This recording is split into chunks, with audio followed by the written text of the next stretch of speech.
ID proof sing asigi manungda ama utpigedabani masigi maramdi adom hospital asida layeng nananabagidamag token lobu matamda mipum khudimang na layeng balakpada khudong chaba fangnabagidamaktani khangan zariba Hospital Management Society District Hospital Thobal.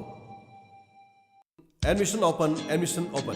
Royal Academy Wangzing Lamdingi January gi tang kun gamathoi 2021 dagi pre-nursery dagi na class 10 fawgi admission hangduk chari khudong chaba singdi computer gi class asonba satri singi extra class internet ki khudong chaba CCTV gi surveillance class 9 amadi 10 gi satra singi compulsory coaching tobugi khudong chaba leiraba class khudima ki top 3 taba satra satri singi akhanaba award pijari nupa masam sunupi misagi boarding facility leiraba mafamni loinana office hour gi matamda Royal Academy Wangzing Lamding dagi form lobiu hena kupa marol gi dama 9077 228524 loinana 8014369556 Royal Academy Wangzing Lamding.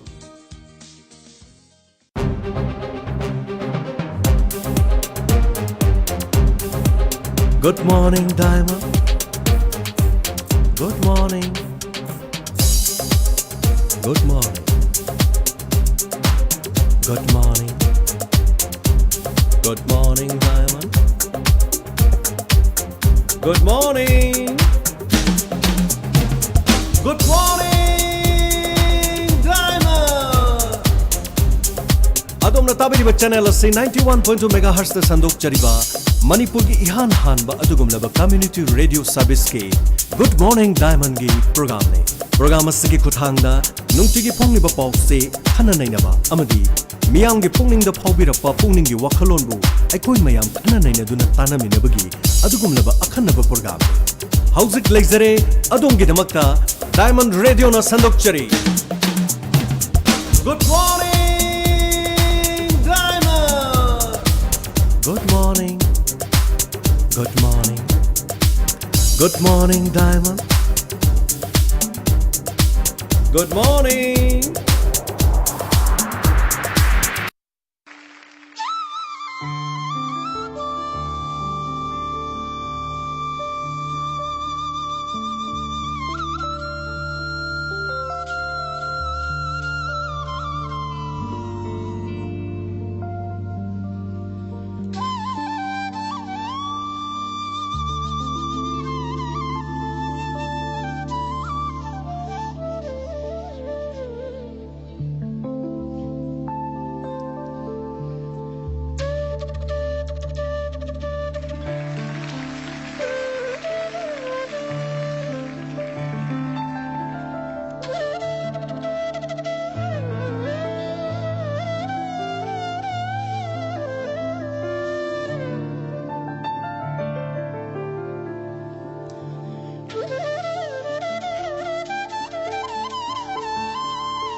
Ahan mamaktada Good Morning Diamond gi thorum tabiriba singbo Pusparani Laishramna taram noksari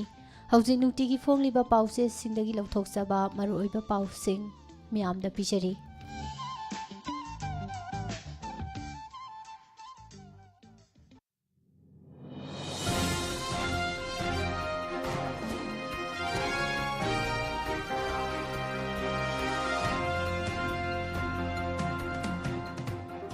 Waksing gitaraga taruk ni panba yai faraba ing lesingani kungama thoi January gitari kungama pan irai numit asigi ahan bada maroiba pau.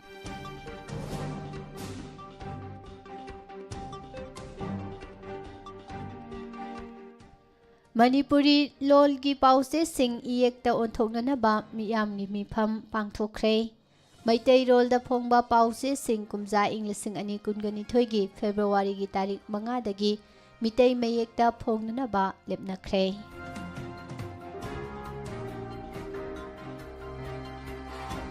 Thabak karam daba oja singi mathakta action laukhatlagani haina Education Minister S. Rajena phongdorakli. ꯅꯥꯒꯥꯂꯦꯟꯒꯤ ꯖꯈꯃꯥ ꯅꯠꯇ꯭ꯔꯒ ꯚꯤꯁꯃꯥ ꯈꯛꯇꯗꯒꯤ ꯖꯨꯀꯣꯗ ꯆꯪꯕ ꯌꯥꯒꯅꯤ ꯍꯥꯏꯅ ꯁꯥꯌꯣꯒꯤ ꯃꯥꯏꯀꯩꯗꯒꯤ ꯍꯥꯏꯔꯤ꯫ ꯂꯤꯂꯤ ꯁꯅꯨꯒꯤ employment process ꯊꯥ 2ꯒꯤ ꯃꯅꯨꯡꯗ ꯂꯣꯏꯁꯤꯟꯅꯅꯕ ꯍꯥꯏ ꯀꯣꯔꯠꯅ ꯂꯩꯉꯥꯛꯇ ꯈꯪꯍꯟꯈ꯭ꯔꯦ꯫ L Ibomcha ꯂꯩꯈꯤꯗ꯭ꯔꯕꯁꯨ ꯃꯍꯥꯛꯅ MLA ꯖꯌꯦꯇꯀꯨꯃꯥꯔꯒꯤ ꯃꯊꯛꯇ ꯐꯥꯏꯜ ꯇꯧꯔꯝꯕ ꯏꯂꯦꯛꯁꯟ ꯄꯤꯇꯤꯁꯟꯒꯤ ꯋꯥꯌꯦꯜ ꯆꯠꯊꯕꯤꯅꯅꯕ ꯍꯥꯏꯖꯈ꯭ꯔꯦ ꯍꯥꯏꯔꯤ꯫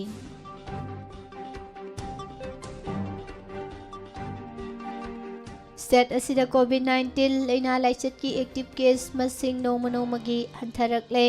ꯐꯒꯠꯂꯛꯄꯒꯤ ꯆꯥꯡꯅ ꯆꯥꯗ 39.9 ꯌꯧꯔꯦ꯫ ꯀꯦꯕꯒꯤ ꯌꯨꯝꯗ ꯅꯣꯡꯃꯩ ꯀꯥꯞꯁꯤꯜꯂꯝꯕ ꯒ꯭ꯔꯦꯅꯦꯗ ꯂꯪꯁꯤꯜꯂꯝꯕꯒꯤ ꯃꯥꯌꯣꯛꯇ ꯃꯤꯌꯥꯝꯅ ꯄ꯭ꯔꯣꯇꯦꯁꯠ ꯇꯧꯈ꯭ꯔꯦ꯫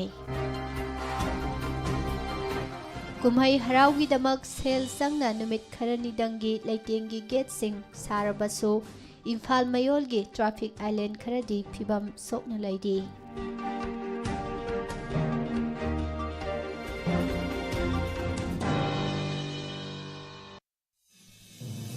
ꯂꯝꯕꯤꯒꯤ ꯈꯨꯗꯣꯡꯊꯤꯕ ꯊꯧꯗꯣꯛꯇ ꯃꯅꯤꯄꯨꯔꯗ ꯃꯤꯑꯣꯏ 43 ꯁꯤꯈꯤ ꯍꯥꯏꯅ ꯔꯤꯄꯣꯔꯠ ꯑꯃꯗ ꯐꯣꯡꯗꯣꯔꯛꯂꯤ꯫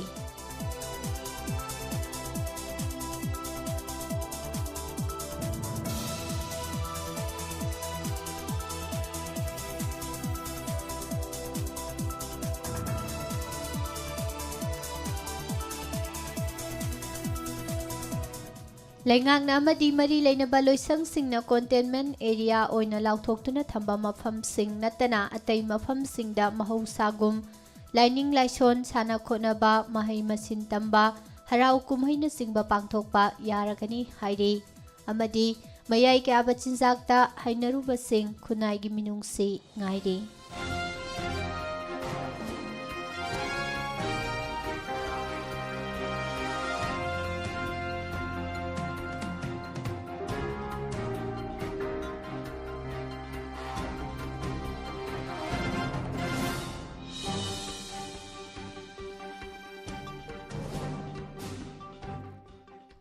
ꯃꯤꯌꯥꯝꯗ ꯍꯧꯖꯤꯛ ꯄꯥꯎ ꯁꯟꯗꯣꯛꯅ ꯄꯤꯖꯔꯤ꯫ ꯃꯤꯇꯩ ꯏꯔꯣꯜ ꯏꯌꯦꯛ ꯂꯣꯏꯅꯁꯤꯂꯣꯟ ꯑꯄꯨꯟꯕ ꯂꯨꯞ ꯃꯤꯂꯥꯟꯅ ꯁꯤꯟꯗꯨꯅ ꯉꯔꯥꯡ JM ꯍꯣꯜꯗ ꯃꯅꯤꯄꯨꯔꯤ ꯂꯣꯟꯒꯤ ꯄꯥꯎꯆꯦꯁꯤꯡ ꯏꯌꯦꯛꯇ ꯑꯣꯟꯊꯣꯛꯅꯅꯕꯒꯤ ꯃꯇꯥꯡꯗ ꯃꯤꯌꯥꯝꯒꯤ ꯑꯣꯏꯕ ꯃꯤꯐꯝ ꯄꯥꯡꯊꯣꯛꯈ꯭ꯔꯦ꯫ ꯃꯤꯐꯝ ꯑꯁꯤꯅ ꯃꯤꯇꯩꯂꯣꯟꯗ ꯐꯣꯡꯕ ꯄꯥꯎꯆꯦꯁꯤꯡ ꯀꯨꯝꯖꯥ ꯏꯪ 2022ꯒꯤ ꯐꯦꯕ꯭ꯔꯨꯋꯥꯔꯤꯒꯤ ꯇꯥꯔꯤꯛ 5ꯗꯒꯤ ꯃꯤꯇꯩ ꯃꯌꯦꯛꯇ ꯐꯣꯡꯅꯅꯕ ꯂꯦꯞꯅꯈ꯭ꯔꯦ꯫ Retired professor W. ꯅꯕꯀꯨꯃꯥꯔꯅ ꯋꯥꯇꯦꯝꯂꯣꯏ ꯑꯣꯏꯔꯒ ꯃꯤꯂꯥꯟꯒꯤ ꯂꯨꯆꯤꯡ ꯄꯨꯔꯦꯟ ꯌꯦꯡꯈꯣꯝ ꯕꯤꯔꯦꯟ ꯃꯤꯇꯩ ꯑꯃꯁꯨꯡ ꯂꯦꯡꯒ꯭ꯋꯦꯖ ꯗꯥꯏꯔꯦꯛꯇꯣꯔꯦꯠꯀꯤ ꯖꯣꯏꯟꯠ ꯗꯤꯔꯦꯛꯇꯔ M. ꯑꯁꯥꯂꯇꯥꯅ ꯗꯥꯏꯁꯇ ꯂꯦꯡꯁꯤꯟꯗꯨꯅ ꯄꯥꯡꯊꯣꯛꯈꯤꯕ ꯃꯤꯐꯝ ꯑꯁꯤꯅ ꯀꯨꯞꯅ ꯈꯟꯅꯔꯕ ꯇꯨꯡꯗ ꯇꯣꯉꯥꯟ ꯇꯣꯉꯥꯟꯕ ꯋꯥꯔꯦꯞ 8 ꯂꯧꯈꯤ꯫ ꯋꯥꯔꯦꯞꯁꯤꯡ ꯑꯁꯤ ꯑꯍꯥꯟꯕꯗ ꯂꯝꯗꯝ ꯑꯁꯤꯗ ꯕꯦꯡꯒꯣꯂꯤ ꯃꯌꯦꯛ ꯁꯤꯖꯤꯟꯅꯗꯨꯅ ꯃꯤꯇꯩꯂꯣꯟꯗ ꯐꯣꯡꯕ ꯄꯥꯎꯆꯦ ꯑꯃꯗꯤ ꯆꯦꯐꯣꯡ ꯄꯨꯝꯅꯃꯛ ꯃꯤꯇꯩ ꯃꯌꯦꯛ ꯁꯤꯖꯤꯟꯅꯗꯨꯅ ꯂꯥꯛꯂꯤꯕ ꯆꯍꯤ ꯍꯥꯏꯕꯗꯤ ꯀꯨꯝꯖꯥ ꯏꯪ 2022ꯒꯤ ꯐꯦꯕ꯭ꯔꯨꯋꯥꯔꯤꯒꯤ ꯇꯥꯔꯤꯛ 5ꯗꯒꯤ ꯐꯣꯡꯕ ꯍꯧꯕ꯫ ꯑꯅꯤꯁꯨꯕ ꯋꯥꯔꯦꯞꯇꯅ ꯑꯍꯥꯟꯕ ꯋꯥꯔꯦꯞ ꯑꯁꯤ ꯊꯕꯛꯇ ꯃꯥꯏ ꯄꯥꯛꯅ ꯑꯣꯟꯊꯣꯛꯄ ꯉꯝꯅꯕꯒꯤꯗꯃꯛ ꯊꯕꯛ ꯊꯧꯔꯝ ꯄꯣꯃꯤꯠ ꯈꯨꯗꯤꯡꯃꯛ ꯃꯤꯂꯥꯟꯅ ꯃꯅꯤꯄꯨꯔꯗ ꯂꯩꯔꯤꯕ ꯃꯤꯌꯥꯝꯒ ꯈꯨꯠꯁꯝꯅꯗꯨꯅ ꯍꯣꯠꯅꯃꯤꯟꯅꯕꯗ ꯃꯥꯡꯖꯤꯜ ꯊꯥꯕ꯫ ꯑꯍꯨꯝꯁꯨꯕ ꯋꯥꯔꯦꯞꯇꯅ ꯃꯄꯨꯡ ꯐꯥꯕ ꯊꯧꯔꯥꯡ ꯊꯧꯁꯤꯜ ꯁꯦꯝꯗꯨꯅ ꯄꯥꯛꯇꯛꯅꯅ ꯃꯤꯇꯩ ꯃꯌꯦꯛ ꯇꯝꯕꯤꯕꯒꯤ ꯊꯕꯛ ꯂꯧꯈꯠꯅꯅꯕ ꯂꯩꯉꯥꯛꯇ ꯇꯛꯁꯤꯟꯕ꯫ ꯃꯔꯤꯁꯨꯕ ꯋꯥꯔꯦꯞꯇꯅ ꯄꯥꯎꯆꯦꯁꯤꯡ ꯑꯃꯗꯤ ꯆꯦꯐꯣꯡꯁꯤꯡꯅꯁꯨ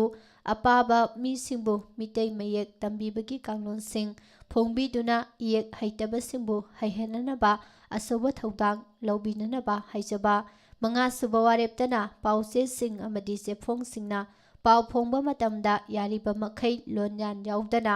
ꯏꯔꯣꯜꯗ ꯂꯩꯖꯕ ꯋꯥꯍꯩ ꯋꯥꯇꯥꯁꯤꯡ ꯁꯤꯖꯤꯟꯅꯅꯕ ꯍꯥꯏꯖꯕ꯫ ꯇꯔꯨꯛꯁꯨꯕ ꯋꯥꯔꯦꯞꯇꯅ ꯕꯦꯡꯒꯣꯂꯤ ꯃꯌꯦꯛꯇ ꯂꯩꯔꯤꯕ ꯈꯣꯔꯤꯔꯣꯜꯒꯤ ꯄꯨꯀꯩ ꯃꯆꯥꯛ ꯃꯊꯨꯝ ꯄꯨꯝꯅꯃꯛ ꯑꯀꯛꯅꯕ ꯃꯇꯝ ꯑꯃꯒꯤ ꯃꯅꯨꯡꯗ ꯃꯤꯇꯩ ꯃꯌꯦꯛꯇ ꯑꯣꯟꯊꯣꯛꯄꯒꯤ ꯊꯕꯛꯁꯤꯡ ꯄꯥꯏꯈꯠꯄꯤꯅꯅꯕ ꯂꯩꯉꯥꯛꯇ ꯇꯛꯁꯤꯟꯕ꯫ ꯑꯃꯁꯨꯡ ꯇꯔꯦꯠꯁꯨꯕ ꯑꯃꯗꯤ ꯑꯔꯣꯏꯕ ꯋꯥꯔꯦꯞ ꯑꯣꯏꯅ DIPRꯒꯤ ꯃꯤꯇꯩ ꯃꯌꯦꯛꯀꯤ ꯅꯨꯡꯇꯤꯒꯤ ꯄꯥꯎꯆꯦ ꯑꯃ ꯄꯨꯊꯣꯛꯍꯟꯕ ꯍꯥꯏꯕꯁꯤꯅꯤ꯫ ꯃꯤꯐꯝ ꯑꯁꯤꯗ ꯋꯥꯉꯥꯡꯂꯣꯏ ꯑꯣꯏꯈꯤꯕꯁꯤꯡꯅ ꯐꯣꯡꯗꯣꯛꯅꯈꯤꯕꯗ ꯃꯇꯝ ꯁꯥꯡꯅ ꯕꯦꯡꯒꯣꯂꯤ ꯃꯌꯦꯛ ꯁꯤꯖꯤꯟꯅꯗꯨꯅ ꯃꯍꯩ ꯃꯁꯤꯡ ꯇꯝꯗꯨꯅ ꯂꯥꯛꯈꯤꯕ ꯑꯗꯨ ꯇꯣꯛꯇꯨꯅ ꯀꯨꯝꯖꯥ ꯏꯪ 2006ꯇꯒꯤ ꯃꯤꯇꯩ ꯃꯌꯦꯛꯅ ꯇꯝꯕ ꯍꯧꯈꯤꯕꯅ ꯍꯧꯖꯤꯛꯇꯤ MA ꯐꯥꯎꯕ ꯇꯝꯕ ꯍꯧꯔꯛꯂꯦ꯫ ꯑꯁꯤꯒꯨꯝꯕ ꯃꯇꯝ ꯑꯁꯤꯗ ꯂꯥꯏꯕꯛ ꯊꯤꯕꯗꯤ ꯑꯩꯈꯣꯏꯒꯤ ꯈꯣꯔꯤꯔꯣꯜꯒꯤ ꯂꯟꯒꯩ ꯑꯁꯤꯗ ꯂꯩꯔꯤꯕ ꯃꯆꯥꯛ ꯃꯊꯨꯝ ꯄꯨꯝꯅꯃꯛ ꯕꯦꯡꯒꯣꯂꯤ ꯃꯌꯦꯛꯅ ꯏꯗꯨꯅ ꯂꯩꯕꯅ ꯑꯃꯗꯤ ꯄꯥꯎꯆꯦꯁꯤꯡ ꯆꯦꯐꯣꯡꯁꯤꯡꯁꯨ ꯕꯦꯡꯒꯣꯂꯤ ꯃꯌꯦꯛꯅ ꯏꯔꯒ ꯐꯣꯡꯕ ꯃꯔꯝꯅ ꯉꯁꯤ ꯑꯩꯈꯣꯏꯒꯤ ꯃꯍꯩꯔꯣꯏꯁꯤꯡ ꯑꯁꯤꯅ ꯈꯣꯔꯤꯔꯣꯜꯒꯤ ꯂꯟꯒꯩꯗ ꯂꯩꯔꯤꯕ ꯂꯧꯁꯤꯡꯒꯤ ꯃꯆꯥꯛ ꯃꯊꯨꯝ ꯑꯁꯤ ꯁꯤꯖꯤꯟꯅꯕꯒꯤ ꯔꯥꯏꯠ ꯐꯪꯖꯗꯕꯒꯤ ꯐꯤꯚꯝ ꯑꯃꯗ ꯂꯩꯔꯤ꯫ ꯐꯤꯚꯝ ꯀꯌꯥ ꯑꯁꯤꯒꯤ ꯃꯊꯛꯇ ꯄꯥꯎꯆꯦ ꯑꯃꯗꯤ ꯆꯦꯐꯣꯡꯅ ꯄꯤꯕ ꯀꯥꯟꯅꯔꯕ ꯄꯥꯎꯁꯤꯡ ꯑꯃꯗꯤ ꯂꯧꯁꯤꯡ ꯀꯌꯥ ꯐꯪꯍꯟꯗꯅ ꯃꯈꯣꯏꯒꯤ ꯔꯥꯏꯠ ꯃꯠꯄꯒꯨꯝ ꯂꯩꯔꯤꯕ ꯐꯤꯚꯝ ꯑꯃꯗꯤ ꯈꯨꯟꯅꯥꯏ ꯑꯁꯤꯒꯤ ꯇꯨꯡꯒꯤ ꯌꯨꯝꯕꯤꯔꯦꯜ ꯑꯣꯏꯒꯗꯧꯔꯤꯕ ꯃꯍꯩꯔꯣꯏꯁꯤꯡ ꯑꯁꯤꯗ ꯔꯥꯏꯠꯁꯤꯡ ꯑꯁꯤ ꯐꯪꯗꯕꯅ ꯈꯨꯟꯅꯥꯏ ꯑꯁꯤꯅ ꯇꯨꯡꯗ ꯃꯥꯌꯣꯛꯅꯒꯗꯕ ꯊꯦꯡꯅꯔꯛꯀꯗꯕ ꯈꯨꯗꯣꯡꯊꯤꯕꯁꯤꯡ ꯑꯗꯨꯗꯒꯤ ꯀꯜꯍꯧꯅꯅꯕ ꯃꯊꯧ ꯇꯥꯕ ꯊꯕꯛꯁꯤꯡ ꯇꯧꯍꯧꯗꯕ ꯌꯥꯗꯕꯒꯤ ꯐꯤꯚꯝ ꯀꯌꯥ ꯂꯥꯛꯂꯦ ꯍꯥꯏꯅꯁꯨ ꯐꯣꯡꯗꯣꯛꯅꯈꯤ꯫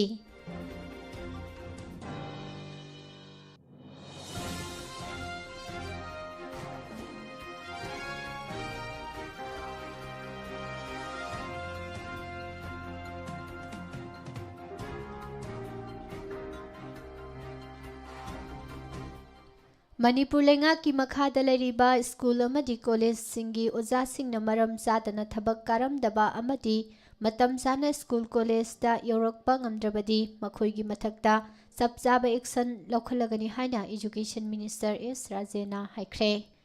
ꯏꯝꯐꯥꯜ ꯋꯦꯁꯀꯤ ꯃꯅꯨꯡ ꯆꯟꯅ ꯂꯩꯕ ꯇꯣꯉꯥꯟ ꯇꯣꯉꯥꯟꯕ ꯒꯣꯚꯔꯟꯃꯦꯟꯠ ꯁ꯭ꯀꯨꯜꯁꯤꯡ ꯌꯦꯡꯁꯤꯟꯕꯒꯤ ꯈꯣꯡꯆꯠ ꯑꯃꯒ ꯃꯔꯤ ꯂꯩꯅꯅ ꯃꯤꯅꯤꯁꯇꯔ ꯔꯥꯖꯦꯅ ꯋꯥꯐꯝ ꯑꯁꯤ ꯐꯣꯡꯗꯣꯛꯈꯤꯕꯒ ꯂꯣꯏꯅꯅ ꯅꯍꯥꯟꯗꯒꯤ ꯍꯧꯔꯒ ꯀ꯭ꯂꯥꯁ 9 ꯑꯃꯁꯨꯡ ꯃꯁꯤꯒꯤ ꯃꯊꯛꯇ ꯂꯩꯕ ꯁ꯭ꯀꯨꯜꯁꯤꯡ ꯑꯃꯗꯤ ꯀꯣꯂꯦꯖꯁꯤꯡ ꯍꯥꯟꯅꯒꯨꯝ ꯃꯊꯧ ꯇꯧꯕ ꯍꯧꯈ꯭ꯔꯦ꯫ ꯁ꯭ꯀꯨꯜ ꯑꯃꯗꯤ ꯀꯣꯂꯦꯖꯁꯤꯡ ꯒꯣꯚꯔꯟꯃꯦꯟꯠꯅ ꯁꯦꯝꯈꯤꯕ ꯀꯣꯚꯤꯗ-19ꯒꯤ SOPꯁꯤꯡ ꯉꯥꯛꯅ ꯆꯠꯅꯕ ꯃꯍꯩꯔꯣꯏꯁꯤꯡ ꯑꯃꯗꯤ ꯑꯣꯖꯥꯁꯤꯡ ꯂꯣꯏꯅꯅ ꯅꯟ ꯇꯤꯆꯤꯡ ꯁ꯭ꯇꯥꯐꯁꯤꯡꯗ ꯃꯍꯥꯛꯅ ꯑꯄꯤꯜ ꯇꯧꯈꯤ꯫ ꯏꯖꯨꯀꯦꯁꯟ ꯗꯤꯄꯥꯔꯠꯃꯦꯟꯠꯅꯁꯨ ꯒꯣꯚꯔꯟꯃꯦꯟꯠꯀꯤ ꯏꯟꯁꯇꯤꯇ꯭ꯌꯨꯁꯟꯁꯤꯡꯗ ꯍꯦꯟꯗ ꯁꯦꯅꯤꯇꯥꯏꯖꯔ, ꯐꯦꯁ ꯃꯥꯁꯛ, ꯋꯥꯁꯤꯡ ꯁꯣꯞ ꯑꯃꯗꯤ ꯗꯤꯇꯔꯖꯦꯟꯠꯁꯤꯡ ꯄꯤꯈ꯭ꯔꯦ꯫ ꯃꯅꯤꯄꯨꯔꯗ ꯂꯩꯔꯤꯕ ꯇꯣꯉꯥꯟ ꯇꯣꯉꯥꯟꯕ ꯁ꯭ꯀꯨꯜ ꯑꯃꯁꯨꯡ ꯀꯣꯂꯦꯖꯁꯤꯡꯗ ꯃꯈꯥ ꯇꯥꯅ ꯌꯦꯡꯁꯤꯟꯕꯒꯤ ꯈꯣꯡꯆꯠ ꯆꯠꯈꯤꯒꯅꯤ꯫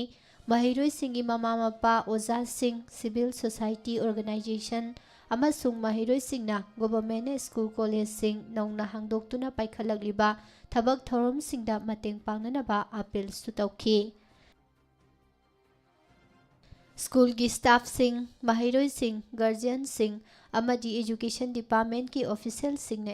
ꯑꯦꯖꯨꯀꯦꯁꯅꯦꯜ ꯏꯟꯁꯇꯤꯇ꯭ꯌꯨꯁꯟꯁꯤꯡ ꯑꯃꯨꯛ ꯍꯟꯅ ꯍꯥꯡꯗꯣꯛꯅꯕ ꯍꯣꯠꯅꯕꯗ ꯑꯆꯧꯕ ꯊꯧꯗꯥꯡ ꯂꯧꯈꯤꯕ ꯑꯗꯨꯒꯤꯗꯃꯛꯇꯁꯨ ꯊꯥꯒꯠꯄ ꯐꯣꯡꯗꯣꯛꯈꯤꯕꯒ ꯂꯣꯏꯅꯅ ꯁ꯭ꯀꯨꯜ ꯍꯥꯡꯗꯣꯛꯂꯕꯁꯨ ꯁ꯭ꯇꯥꯐ ꯑꯃꯗꯤ ꯃꯍꯩꯔꯣꯏꯁꯤꯡꯅ ꯆꯥꯡ ꯅꯥꯏꯅ ꯃꯍꯩꯂꯣꯏꯁꯪꯗ ꯂꯥꯛꯇ꯭ꯔꯕꯗꯤ ꯀꯥꯟꯅꯕ ꯂꯩꯇꯦ꯫ ꯃꯔꯝ ꯑꯗꯨꯅ ꯃꯍꯩꯔꯣꯏꯁꯤꯡꯅ ꯀ꯭ꯂꯥꯁ ꯆꯥꯡ ꯅꯥꯏꯅ ꯌꯥꯎꯕ ꯉꯝꯅꯅꯕ ꯍꯣꯠꯅꯒꯗꯕꯅꯤ꯫ ꯑꯣꯖꯥꯁꯤꯡ ꯑꯃꯗꯤ ꯅꯟ ꯇꯤꯆꯤꯡ ꯁ꯭ꯇꯥꯐꯁꯤꯡꯅ ꯃꯇꯝ ꯆꯥꯅ ꯃꯍꯩꯂꯣꯏꯁꯪꯗ ꯆꯠꯇꯨꯅ ꯃꯍꯩꯔꯣꯏꯁꯤꯡ ꯇꯥꯛꯄꯤ ꯇꯝꯕꯤꯕ ꯑꯃꯗꯤ ꯏꯟꯁꯇꯤꯇ꯭ꯌꯨꯁꯟꯒꯤ ꯊꯕꯛꯁꯤꯡ ꯃꯇꯝ ꯆꯥꯅ ꯂꯣꯏꯁꯤꯟꯅꯅꯕ ꯍꯣꯠꯅꯒꯗꯕꯅꯤ ꯍꯥꯏꯈꯤ꯫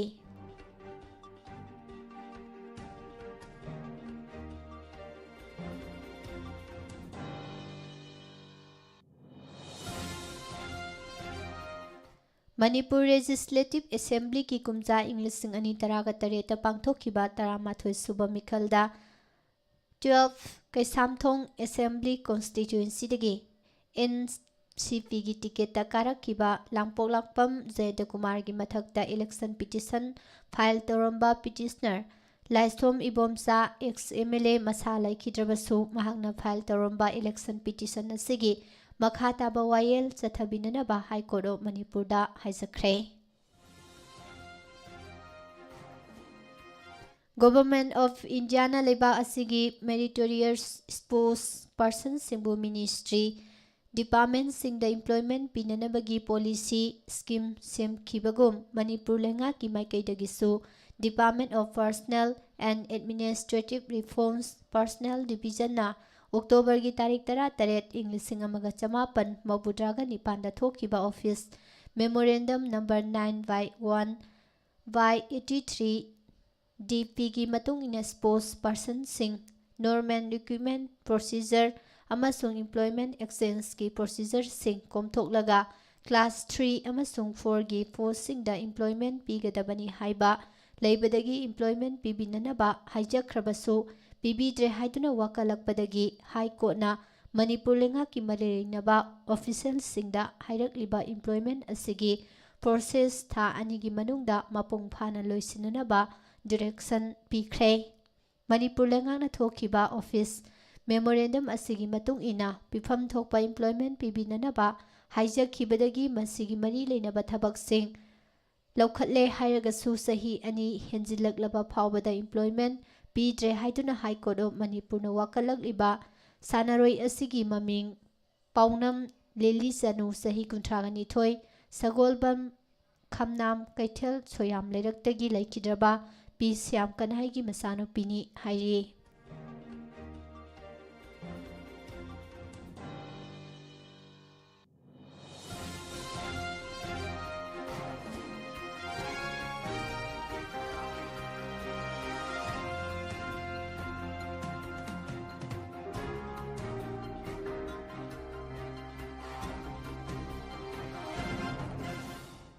ꯃꯁꯛ ꯈꯪꯗꯕ ꯃꯤꯑꯣꯏ ꯈꯔꯅ ꯇꯦꯔꯥ ꯁꯥꯄꯝ ꯂꯩꯔꯛꯇ ꯂꯩꯕ ꯍꯥꯟꯅꯒꯤ MLA ꯑꯣꯏꯔꯝꯕꯇ ꯅꯠꯇꯅ NEIDP ꯁꯦꯟꯇ꯭ꯔꯦꯜ ꯀꯃꯤꯇꯤꯒꯤ ꯄ꯭ꯔꯦꯁꯤꯗꯦꯟꯠ ꯑꯣꯏꯔꯝꯕ ꯁꯥꯄꯝ ꯀꯨꯟꯖꯀꯤꯁꯣꯔ ꯏꯂꯥꯏꯁ ꯀꯦꯕꯒꯤ ꯌꯨꯝꯗ ꯍꯧꯈꯤꯕ ꯂꯩꯕꯥꯛꯄꯣꯛꯄ ꯅꯨꯃꯤꯠꯀꯤ ꯅꯨꯃꯤꯗꯥꯡ ꯄꯨꯡ 9:35 ꯔꯣꯝ ꯇꯥꯕꯗ ꯅꯣꯡꯃꯩ ꯔꯥꯎꯟ 3-4ꯔꯛ ꯀꯥꯞꯁꯤꯜꯂꯝꯕ ꯑꯃꯗꯤ ꯍꯦꯟ ꯒ꯭ꯔꯦꯅꯦꯗ ꯂꯪꯁꯤꯜꯂꯝꯕ ꯊꯧꯑꯣꯡ ꯑꯁꯤꯕꯨ ꯉꯔꯥꯡ ꯃꯐꯝ ꯑꯗꯨꯒꯤ ꯃꯤꯌꯥꯝꯅ ꯀꯟꯅ ꯌꯥꯅꯤꯡꯗꯕ ꯐꯣꯡꯗꯣꯛꯇꯨꯅ ꯋꯥꯀꯠ ꯃꯤꯐꯝ ꯑꯃꯗꯤ ꯂꯝꯕꯤꯒꯤ ꯃꯇꯥꯏꯗ ꯂꯦꯞꯇꯨꯅ ꯄ꯭ꯔꯣꯇꯦꯁꯠ ꯆꯠꯊꯈ꯭ꯔꯦ ꯍꯥꯏꯔꯤ꯫ ꯋꯥꯀꯠ ꯃꯤꯐꯝ ꯑꯁꯤꯗ ꯁꯔꯨꯛ ꯌꯥꯔꯤꯕꯤ ꯇꯦꯔꯥ ꯂꯧꯀ꯭ꯔꯥꯛꯄꯝ ꯂꯩꯀꯥꯏ NEIDF ꯋꯤꯃꯦꯟꯁ ꯐ꯭ꯔꯟꯠꯀꯤ ꯄ꯭ꯔꯦꯁꯤꯗꯦꯟꯠ ꯑꯔꯤꯕꯝ ꯔꯥꯙꯥꯔꯥꯅꯤꯅ ꯐꯣꯡꯗꯣꯔꯛꯄꯗ ꯄꯥꯠꯁꯣꯏ ACꯒꯤ ꯍꯥꯟꯅꯒꯤ MLA ꯑꯣꯏꯔꯝꯕ ꯁꯥꯄꯝ ꯀꯨꯟꯖꯀꯦꯁꯣꯔ ꯑꯦꯂꯥꯏꯁ ꯀꯦꯕꯒꯤ ꯌꯨꯝꯗ ꯃꯁꯛ ꯈꯪꯗꯕ ꯃꯤꯑꯣꯏ ꯈꯔꯅ ꯌꯨꯝ ꯀꯨꯡꯅ ꯇꯥꯕ ꯃꯐꯝꯗ ꯅꯣꯡꯃꯩ ꯀꯥꯞꯁꯤꯜꯂꯝꯕ ꯑꯃꯗꯤ ꯍꯦꯟ ꯒ꯭ꯔꯦꯅꯦꯗ ꯂꯪꯁꯤꯜꯂꯝꯕ ꯊꯧꯑꯣꯡ ꯌꯥꯅꯤꯡꯗꯦ꯫ ꯒ꯭ꯔꯦꯅꯦꯗ ꯑꯁꯤ ꯀꯔꯤꯒꯨꯝꯕ ꯄꯣꯈꯥꯏꯔꯝꯕ ꯊꯣꯛꯂꯕꯗꯤ ꯀꯥ ꯍꯦꯟꯅ ꯑꯃꯥꯡ ꯑꯇꯥ ꯊꯣꯛꯂꯝꯕ ꯌꯥꯏ, ꯑꯗꯨꯕꯨ ꯂꯥꯏꯕꯛ ꯐꯕꯅ ꯕꯣꯝꯗꯤ ꯄꯣꯈꯥꯏꯈꯤꯗꯦ꯫ ꯊꯧꯗꯣꯛ ꯑꯁꯤꯗ ꯆꯦꯟꯅꯔꯤꯕ ꯃꯤꯑꯣꯏꯁꯤꯡ ꯑꯊꯨꯕ ꯃꯇꯝꯗ ꯃꯔꯤ ꯂꯩꯅꯕ ꯑꯣꯊꯣꯔꯤꯇꯤꯅ ꯐꯥꯔꯒ ꯂꯣꯒꯤ ꯃꯇꯨꯡ ꯏꯟꯅ ꯑꯀꯟꯕ ꯑꯦꯛꯁꯟ ꯂꯧꯈꯠꯂꯨ ꯍꯥꯏꯈꯤ꯫ ꯁ꯭ꯇꯦꯠ ꯑꯁꯤꯗ ꯀꯣꯚꯤꯗ-19 ꯂꯩꯅꯥ ꯂꯥꯏꯆꯠꯀꯤ ꯑꯦꯛꯇꯤꯚ ꯀꯦꯁ ꯃꯁꯤꯡ ꯅꯣꯡꯃ-ꯅꯣꯡꯃꯒꯤ ꯍꯟꯊꯔꯛꯂꯦ꯫ ꯐꯒꯠꯂꯛꯄꯒꯤ ꯆꯥꯡꯅ ꯆꯥꯗ 99.17 ꯌꯧꯔꯦ꯫ ꯀꯣꯚꯤꯗ-19 ꯀꯃꯟ ꯀꯟꯇ꯭ꯔꯣꯜ ꯔꯨꯝꯗꯒꯤ ꯅꯨꯃꯤꯗꯥꯡꯋꯥꯏꯔꯝ ꯄꯨꯡ 5 ꯐꯥꯎꯕꯒꯤ ꯔꯤꯄꯣꯔꯠꯇ ꯌꯨꯝꯐꯝ ꯑꯣꯏꯔꯒ ꯊꯥꯗꯣꯔꯛꯄ ꯆꯦꯔꯣꯜ ꯑꯃꯗ ꯍꯧꯈꯤꯕ ꯄꯨꯡ 23 ꯑꯁꯤꯗ ꯅꯨꯄꯥ 5 ꯑꯃꯁꯨꯡ ꯅꯨꯄꯤ 10 ꯌꯥꯎꯅ ꯖꯦꯅꯔꯦꯜ ꯄꯣꯄꯨꯂꯦꯁꯟꯒꯤ ꯃꯤꯑꯣꯏ 15ꯅ ꯅꯧꯅ ꯀꯣꯚꯤꯗ-19 ꯄꯣꯖꯤꯇꯤꯚ ꯑꯣꯏꯔꯦ ꯍꯥꯏꯔꯤ꯫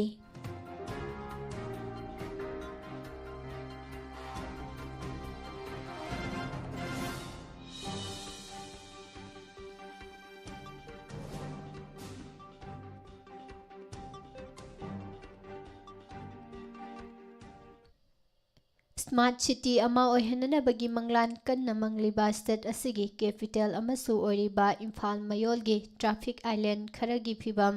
18 ꯁꯨꯕ ꯆꯍꯤꯆꯥ ꯌꯧꯔꯛꯂꯕꯁꯨ 90sꯀꯤ ꯃꯇꯝꯗ ꯑꯗꯨꯃꯛ ꯂꯩꯔꯤ꯫ ꯏꯝꯐꯥꯜ ꯃꯌꯣꯜꯗ ꯂꯩꯔꯤꯕ ꯇ꯭ꯔꯥꯐꯤꯛ ꯑꯥꯏꯂꯦꯟꯗꯁꯤꯡ ꯃꯇꯝꯒ ꯆꯨꯅꯕ ꯃꯑꯣꯡꯗ ꯄꯥꯜꯂꯤꯕ ꯂꯩꯉꯥꯛ ꯑꯁꯤꯅ ꯁꯦꯝꯒꯠ ꯁꯥꯒꯠꯄ ꯃꯊꯧ ꯇꯥꯔꯤ꯫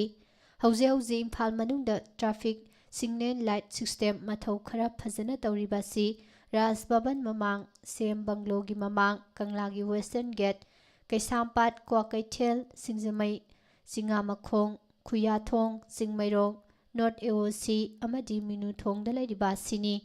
ꯃꯁꯤꯁꯨ ꯀꯔꯤꯒꯨꯝꯕ ꯃꯇꯝꯗ ꯁꯤꯒꯅꯦꯜ ꯂꯥꯏꯠ ꯁꯤꯁꯇꯦꯝ ꯌꯥꯗꯕ ꯃꯇꯝꯗ ꯑꯆꯠ ꯑꯋꯣꯛꯁꯤꯡꯗ ꯆꯥꯎꯅ ꯈꯨꯗꯣꯡꯆꯥꯗꯕ ꯀꯌꯥ ꯃꯥꯌꯣꯛꯅꯔꯤ꯫ ꯏꯝꯐꯥꯜꯒꯤ ꯑꯀꯣꯏꯕꯗ ꯂꯩꯔꯤꯕ ꯇ꯭ꯔꯥꯐꯤꯛ ꯑꯥꯏꯂꯦꯟꯗꯁꯤꯡꯒꯤ ꯃꯅꯨꯡꯗ ꯈ꯭ꯋꯥꯏꯗꯒꯤ ꯐꯤꯚꯝ ꯁꯣꯛꯅ ꯂꯩꯔꯤꯕ ꯃꯐꯝꯁꯤꯡ ꯑꯁꯤ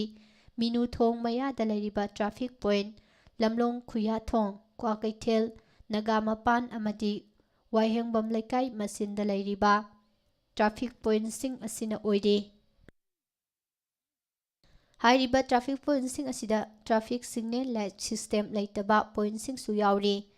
ꯏꯝꯐꯥꯜ ꯃꯌꯣꯜꯗ ꯂꯩꯔꯤꯕ ꯇ꯭ꯔꯥꯐꯤꯛ ꯄꯣꯏꯟꯠꯁꯤꯡꯗ ꯃꯇꯤꯛ ꯆꯥꯕ ꯏꯟꯐ꯭ꯔꯥꯁ꯭ꯇꯔꯛꯆꯔ ꯂꯩꯇꯕ ꯃꯔꯝꯅꯁꯨ ꯑꯦꯛꯁꯤꯗꯦꯟꯠ ꯊꯣꯛꯅꯅꯕꯒꯤ ꯑꯆꯧꯕ ꯃꯔꯝ ꯑꯃ ꯑꯣꯏꯔꯤ꯫ ꯏꯀꯨꯏ ꯀꯨꯏꯗ꯭ꯔꯤꯕꯗ ꯀ꯭ꯋꯥꯀꯩꯊꯦꯜꯗ ꯂꯩꯔꯤꯕ ꯇ꯭ꯔꯥꯐꯤꯛ ꯄꯣꯏꯟꯠꯗꯁꯨ ꯂꯥꯏꯕꯛ ꯊꯤꯕ ꯊꯧꯗꯣꯛ ꯑꯃꯗ ꯆꯍꯤ ꯅꯧꯔꯤꯕꯤ ꯅꯨꯄꯤꯃꯆꯥ 2 ꯂꯩꯈꯤꯗꯕꯅꯤ꯫ ꯁ꯭ꯇꯦꯠ ꯑꯁꯤꯒꯤ ꯃꯔꯨꯑꯣꯏꯕ ꯑꯆꯧꯕ ꯍꯣꯁꯄꯤꯇꯥꯜ ꯔꯤꯝꯁ ꯑꯃꯗꯤ ꯖꯦꯅꯤꯝꯁꯀꯤ ꯗꯇꯥ ꯑꯃꯒꯤ ꯃꯇꯨꯡ ꯏꯟꯅ ꯃꯅꯤꯄꯨꯔꯗ ꯍꯧꯈꯤꯕ ꯆꯍꯤ ꯏꯪ 2020ꯗ ꯂꯝꯕꯤꯒꯤ ꯑꯦꯛꯁꯤꯗꯦꯟꯗ ꯅꯨꯄꯤ ꯑꯉꯥꯡ ꯌꯥꯎꯅ ꯃꯤꯑꯣꯏ 190ꯔꯣꯝ ꯂꯩꯈꯤꯗꯦ, ꯑꯁꯣꯛ ꯑꯄꯟꯅ 110ꯂꯣꯝ ꯑꯣꯏꯈꯤ꯫ ꯂꯣꯏꯅꯅ ꯍꯧꯈꯤꯕ ꯆꯍꯤ ꯏꯪ 2018ꯗꯅ ꯁ꯭ꯇꯦꯠ ꯑꯁꯤꯗ ꯂꯝꯕꯤꯒꯤ ꯑꯦꯛꯁꯤꯗꯦꯟꯗ ꯃꯤꯑꯣꯏ 168ꯔꯣꯝ ꯁꯤꯈꯤ, ꯑꯁꯣꯛ ꯑꯄꯟꯅ ꯃꯤꯑꯣꯏ 190ꯔꯣꯝ ꯑꯣꯏꯈꯤ꯫ ꯀꯨꯝꯖꯥ ꯏꯪ 2019ꯗꯅ ꯂꯝꯕꯤꯒꯤ ꯑꯦꯛꯁꯤꯗꯦꯟꯗ ꯁꯤꯈꯤꯕ ꯃꯤꯁꯤꯡ 132ꯅꯤ, ꯑꯗꯨꯒ ꯑꯁꯣꯛ ꯑꯄꯟꯅ ꯃꯤꯑꯣꯏ 150ꯔꯣꯝ ꯑꯣꯏꯈꯤꯕꯅꯤ꯫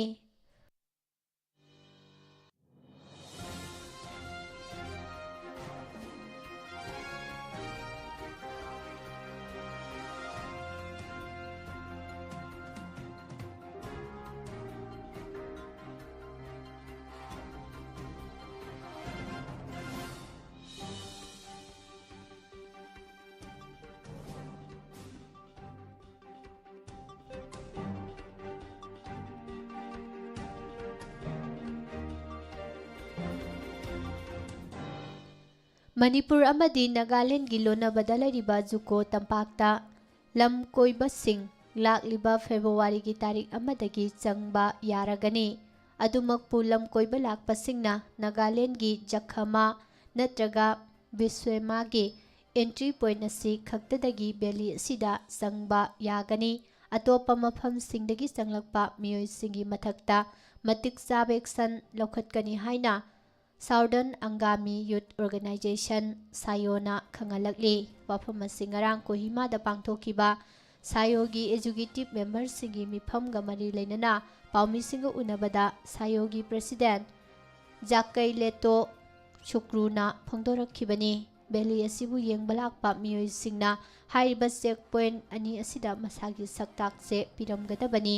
ꯑꯇꯣꯞꯄ ꯃꯐꯝꯗꯒꯤ ꯚꯦꯂꯤ ꯑꯁꯤꯗ ꯆꯪꯂꯛꯄ ꯃꯤꯑꯣꯏꯁꯤꯡꯒꯤ ꯃꯊꯛꯇ ꯑꯦꯛꯁꯟ ꯂꯧꯈꯠꯂꯒꯅꯤ꯫ ꯍꯧꯈꯤꯕ ꯅꯨꯃꯤꯠ ꯈꯔꯅꯤꯒꯤ ꯃꯃꯥꯡꯗ ꯆꯌꯣꯜ ꯑꯅꯤꯁꯨꯕꯅ ꯚꯦꯂꯤ ꯑꯁꯤꯒꯤ ꯑꯀꯣꯏꯕꯗ ꯑꯆꯧꯕ ꯃꯩꯍꯧ ꯂꯥꯡꯄꯣꯛ ꯊꯣꯛꯈꯤꯕ ꯑꯁꯤ ꯅꯥꯔꯣꯜꯗ ꯆꯪꯁꯤꯜꯂꯛꯄ ꯃꯤꯑꯣꯏꯁꯤꯡꯅ ꯊꯣꯛꯍꯟꯕ ꯑꯣꯏꯔꯝꯒꯅꯤ ꯍꯥꯏꯕꯒꯤ ꯆꯤꯡꯅꯕ ꯂꯩ꯫ ꯍꯧꯈꯤꯕ ꯀꯨꯝꯖꯥ ꯏꯪ 2019ꯗꯁꯨ ꯃꯅꯤꯄꯨꯔ ꯑꯃꯗꯤ ꯅꯥꯒꯥꯂꯦꯟꯗ ꯂꯩꯕꯥꯛ ꯑꯅꯤꯒꯤ ꯃꯔꯛꯇ ꯌꯥꯅꯆꯦꯔꯣꯜ ꯈꯨꯌꯦꯛ ꯄꯤꯅꯗꯨꯅ ꯖꯈꯃꯥ ꯑꯃꯗꯤ ꯕꯤꯁ꯭ꯋꯦꯃꯥꯒꯤ ꯑꯦꯟꯇ꯭ꯔꯤ ꯄꯣꯏꯟꯠꯁꯤꯡ ꯑꯁꯤ ꯈꯛꯇꯗꯒꯤ ꯃꯤꯑꯣꯏꯁꯤꯡ ꯆꯪꯍꯟꯅꯅꯕ ꯌꯥꯅꯈ꯭ꯔꯕꯅꯤ꯫ ꯃꯐꯝ ꯑꯁꯤꯕꯨ ꯌꯦꯡꯕ ꯂꯥꯛꯄ ꯃꯤꯑꯣꯏꯁꯤꯡꯅ ꯃꯁꯥ ꯃꯁꯥꯒꯤ ꯁꯛꯇꯥꯛꯆꯦꯁꯤꯡ ꯕꯤꯁ꯭ꯋꯦꯃꯥꯗ ꯂꯩꯕ ꯖꯨꯀꯣ ꯀꯥꯎꯟꯇꯔꯗ ꯎꯠꯂꯝꯒꯗꯕꯅꯤ꯫ ꯂꯣꯏꯅꯅ ꯈꯣꯡꯆꯠ ꯑꯃꯨꯛꯇ ꯃꯤꯑꯣꯏ 50ꯗꯒꯤ ꯍꯦꯟꯅ ꯆꯪꯕ ꯌꯥꯔꯣꯏ ꯑꯃꯗꯤ ꯆꯤꯡꯀꯥꯔꯣꯏꯁꯤꯡ ꯑꯁꯤꯅ ꯃꯁꯥ ꯃꯁꯥꯒꯤ ꯇꯦꯟꯠꯅꯆꯤꯡꯕ ꯄꯨꯖꯒꯗꯕꯅꯤ꯫ ꯃꯁꯤꯗꯁꯨ ꯅꯠꯇꯅ ꯂꯝꯀꯣꯏꯕꯁꯤꯡ ꯑꯁꯤ ꯒꯦꯁꯠ ꯍꯥꯎꯁꯀꯤ ꯃꯅꯥꯛ ꯅꯛꯄꯗ ꯅꯠꯇꯅ ꯚꯦꯂꯤ ꯑꯁꯤꯒꯤ ꯑꯇꯣꯞꯄ ꯃꯐꯝꯁꯤꯡꯗ ꯀꯦꯝꯞ ꯇꯧꯕꯗ ꯑꯊꯤꯡꯕ ꯊꯝꯂꯒꯅꯤ ꯍꯥꯏꯔꯤ꯫ ꯃꯃꯥꯡꯗ ꯂꯝ ꯀꯣꯏꯕ ꯂꯥꯛꯄ ꯃꯤꯑꯣꯏꯁꯤꯡꯅ ꯖꯨꯀꯣ ꯚꯦꯂꯤꯗ ꯍꯧꯔꯤꯕ ꯂꯩ ꯃꯈꯜ ꯀꯌꯥ ꯍꯦꯛꯇꯠꯇꯨꯅ ꯄꯨꯔꯝꯕꯒꯤ ꯋꯥꯊꯣꯛ ꯀꯌꯥ ꯑꯃꯁꯨ ꯂꯩ꯫ ꯑꯁꯤꯒꯨꯝꯕ ꯊꯧꯗꯣꯛꯁꯤꯡ ꯑꯁꯤ ꯑꯃꯨꯛ ꯍꯟꯅ ꯊꯣꯛꯇꯅꯕ ꯀꯨꯞꯅ ꯌꯦꯡꯁꯤꯜꯂꯒꯅꯤ꯫ ꯂꯣꯏꯅꯅ ꯚꯦꯂꯤ ꯑꯁꯤꯗ ꯗ꯭ꯔꯣꯟ ꯁꯤꯖꯤꯟꯅꯕ, ꯐꯤꯂꯝ ꯅꯝꯕ, ꯐꯣꯇꯣ ꯀꯥꯞꯄꯅꯆꯤꯡꯕ ꯄꯨꯝꯅꯃꯛ ꯁꯥꯌꯣꯗꯒꯤ ꯃꯥꯡꯖꯧꯅꯅ ꯑꯌꯥꯕ ꯂꯧꯒꯗꯕꯅꯤ ꯍꯥꯏꯅꯁꯨ ꯃꯈꯥ ꯇꯥꯅ ꯐꯣꯡꯗꯣꯔꯛꯂꯤ꯫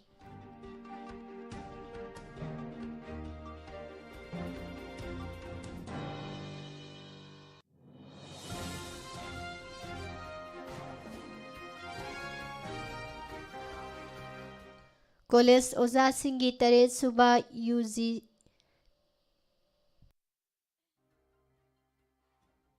UGP ꯄꯦ ꯑꯦꯟ ꯔꯤꯒꯨꯂꯦꯁꯟ 2018 ꯆꯠꯅꯍꯜꯂꯨ ꯍꯥꯏꯕ ꯗꯤꯃꯥꯟꯗ ꯃꯅꯤꯄꯨꯔꯒꯤ ꯀꯣꯂꯦꯖ ꯑꯣꯖꯥꯁꯤꯡꯒꯤ ꯑꯄꯨꯟꯕ ꯕꯣꯗꯤ ꯑꯃ ꯑꯣꯏꯔꯤꯕ federation of government college teachers association Manipur ꯐꯦꯒꯣꯛꯇꯥꯗ NG ꯀꯣꯂꯦꯖꯇ ꯋꯥꯀꯠ ꯃꯤꯐꯝ ꯐꯝꯗꯨꯅ ꯀꯦꯕꯤꯅꯦꯠꯅ ꯑꯌꯥꯕ ꯄꯤꯈ꯭ꯔꯕ 8ꯁꯨꯕ UGC ꯄꯦ ꯑꯦꯟ ꯔꯤꯒꯨꯂꯦꯁꯟ 2018 ꯑꯁꯤ ꯂꯩꯉꯥꯛꯅ ꯑꯣꯔꯗꯔ ꯊꯣꯛꯇ꯭ꯔꯤꯕ ꯐꯥꯎꯕ ꯈꯣꯡꯖꯪ ꯆꯪꯁꯤꯟꯅꯅꯕ ꯋꯥꯔꯦꯞ ꯂꯧꯈ꯭ꯔꯦ꯫ ꯉꯔꯥꯡꯒꯤ ꯋꯥꯀꯠ ꯃꯤꯐꯝ ꯑꯁꯤꯗ ꯁꯔꯨꯛ ꯌꯥꯈꯤꯕ ꯐꯦꯒꯣꯛꯇꯥꯒꯤ ꯖꯦꯅꯔꯦꯜ ꯁꯦꯀ꯭ꯔꯦꯇꯔꯤ ꯗꯣꯛꯇꯔ N. ꯁꯣꯃꯣꯔꯦꯟꯗ꯭ꯔꯣꯅ ꯁ꯭ꯇꯦꯠ ꯀꯦꯕꯤꯅꯦꯠꯅ ꯑꯌꯥꯕ ꯄꯤꯈꯤꯕ ꯊꯥ 5 ꯍꯦꯜꯂꯕ ꯐꯥꯎꯕ 8ꯁꯨꯕ UGC ꯄꯦ ꯑꯦꯟ ꯔꯤꯒꯨꯂꯦꯁꯟ 2018 ꯑꯁꯤ ꯂꯩꯉꯥꯛ ꯑꯁꯤꯅ ꯑꯣꯔꯗꯔ ꯊꯣꯛꯄꯤꯗꯅ ꯊꯝꯕꯁꯤ ꯄꯦꯟꯗꯦ꯫ ꯃꯃꯥꯡꯗ ꯍꯥꯏꯔꯤꯕ ꯑꯣꯔꯗꯔ ꯑꯁꯤ ꯅꯍꯥꯟ ꯖꯅꯨꯋꯥꯔꯤꯒꯤ ꯇꯥꯔꯤꯛ 28 ꯐꯥꯎꯕꯒꯤ ꯃꯅꯨꯡꯗ ꯊꯣꯛꯄꯤꯅꯅꯕ ꯃꯇꯝ ꯊꯥꯈꯤꯕꯅꯤ ꯑꯗꯨꯕꯨ ꯂꯩꯉꯥꯛ ꯑꯁꯤꯅ ꯊꯕꯛꯇ ꯑꯣꯟꯊꯣꯛꯄꯤꯔꯛꯇꯕꯅ ꯑꯣꯖꯥꯁꯤꯡꯅ ꯈꯣꯡꯖꯪ ꯆꯪꯁꯤꯟꯕ ꯍꯧꯕꯅꯤ ꯍꯥꯏꯈꯤ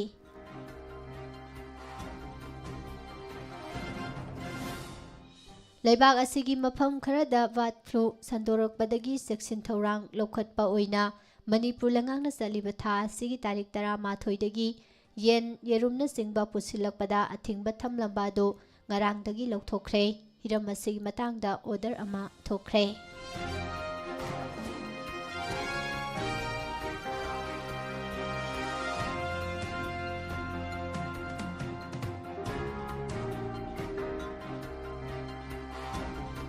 ꯀꯨꯝꯖꯥ ꯏꯪ 2010ꯒꯤ ꯖꯅꯋꯥꯔꯤ ꯊꯥꯗꯒꯤ ꯁꯦꯞꯇꯦꯝꯕꯔ ꯊꯥ ꯐꯥꯎꯕꯗ ꯃꯅꯤꯄꯨꯔꯗ ꯂꯝꯕꯤꯒꯤ ꯈꯨꯗꯣꯡꯊꯤꯕ ꯊꯧꯗꯣꯛ 492 ꯊꯣꯛꯄꯗ ꯃꯤꯑꯣꯏ 44 ꯂꯩꯈꯤꯗ꯭ꯔꯦ ꯃꯤꯑꯣꯏ 512ꯅ ꯑꯁꯣꯛ ꯑꯄꯟ ꯅꯪꯈ꯭ꯔꯦ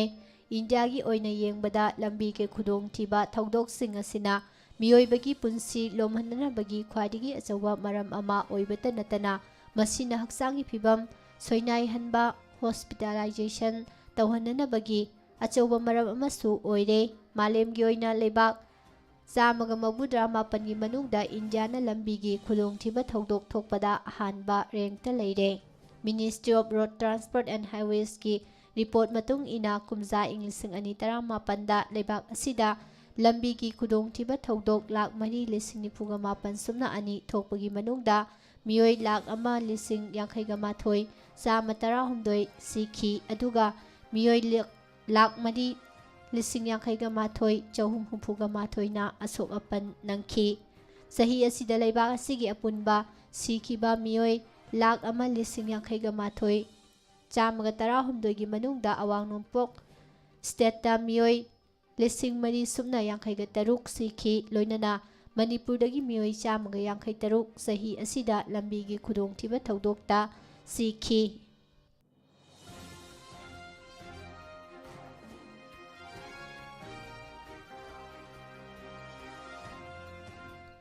Tata Trust India Justice Report 2020ꯒꯤ ꯃꯇꯨꯡꯏꯟꯅ ꯃꯅꯤꯄꯨꯔ ꯍꯥꯏ ꯀꯣꯔꯠ ꯌꯥꯎꯅ ꯃꯦꯘꯥꯂꯌꯥ ꯇ꯭ꯔꯤꯄꯨꯔꯥ ꯑꯃꯗꯤ ꯎꯠꯇꯔ ꯄ꯭ꯔꯗꯦꯁꯀꯤ ꯍꯥꯏ ꯀꯣꯔꯠꯁꯤꯡꯗ